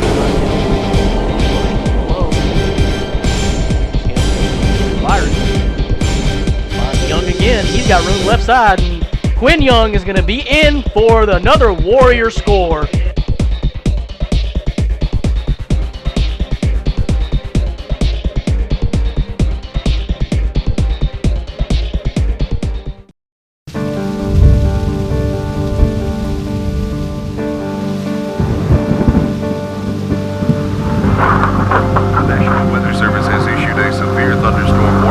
Until 10 p.m. At 7:48 become north.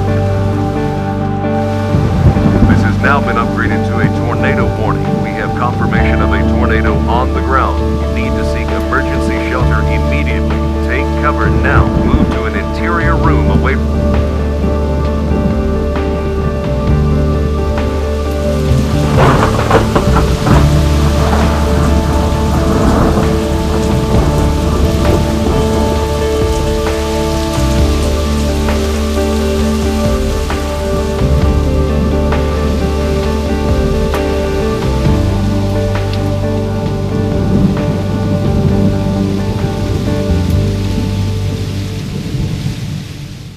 Hi, I'm Michael Crawley.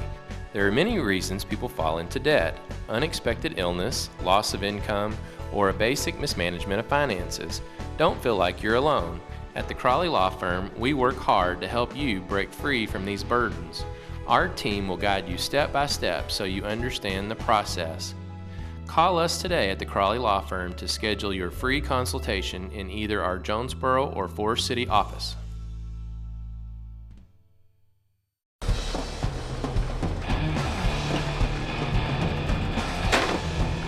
Well, I don't know nothing about faxing, but I know something about fishing. Every Sunday, 7 o'clock, on the Tubetown.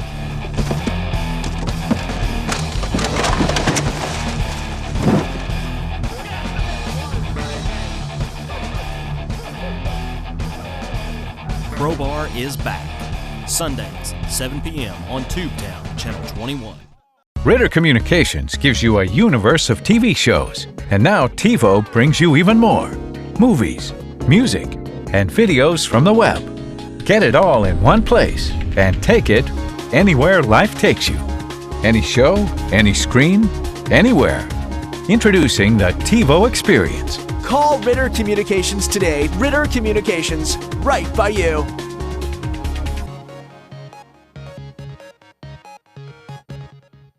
As part of the fight to keep cable rates affordable, Ritter is on your side against giant programming companies.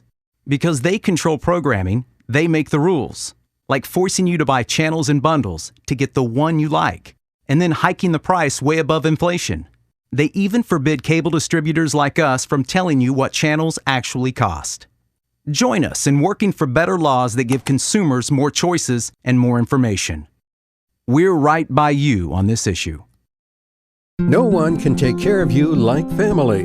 At Family Care Pharmacy in Mark Tree, you'll find familiar people who know you just like family.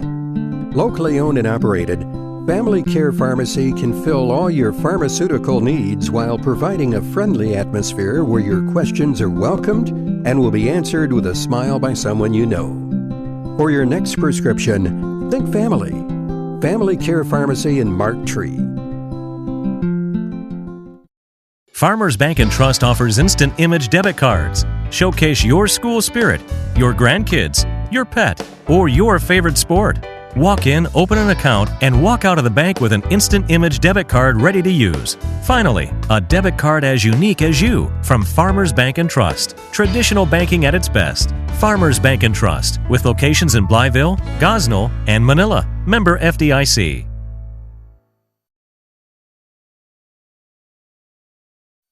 You have enough limits in your life, so here at Ritter, we champion an unlimited you by offering unlimited data on our high-speed internet service. Imagine all you want and then browse, stream, surf, share, and download all you want without worrying about being charged for exceeding your data limit.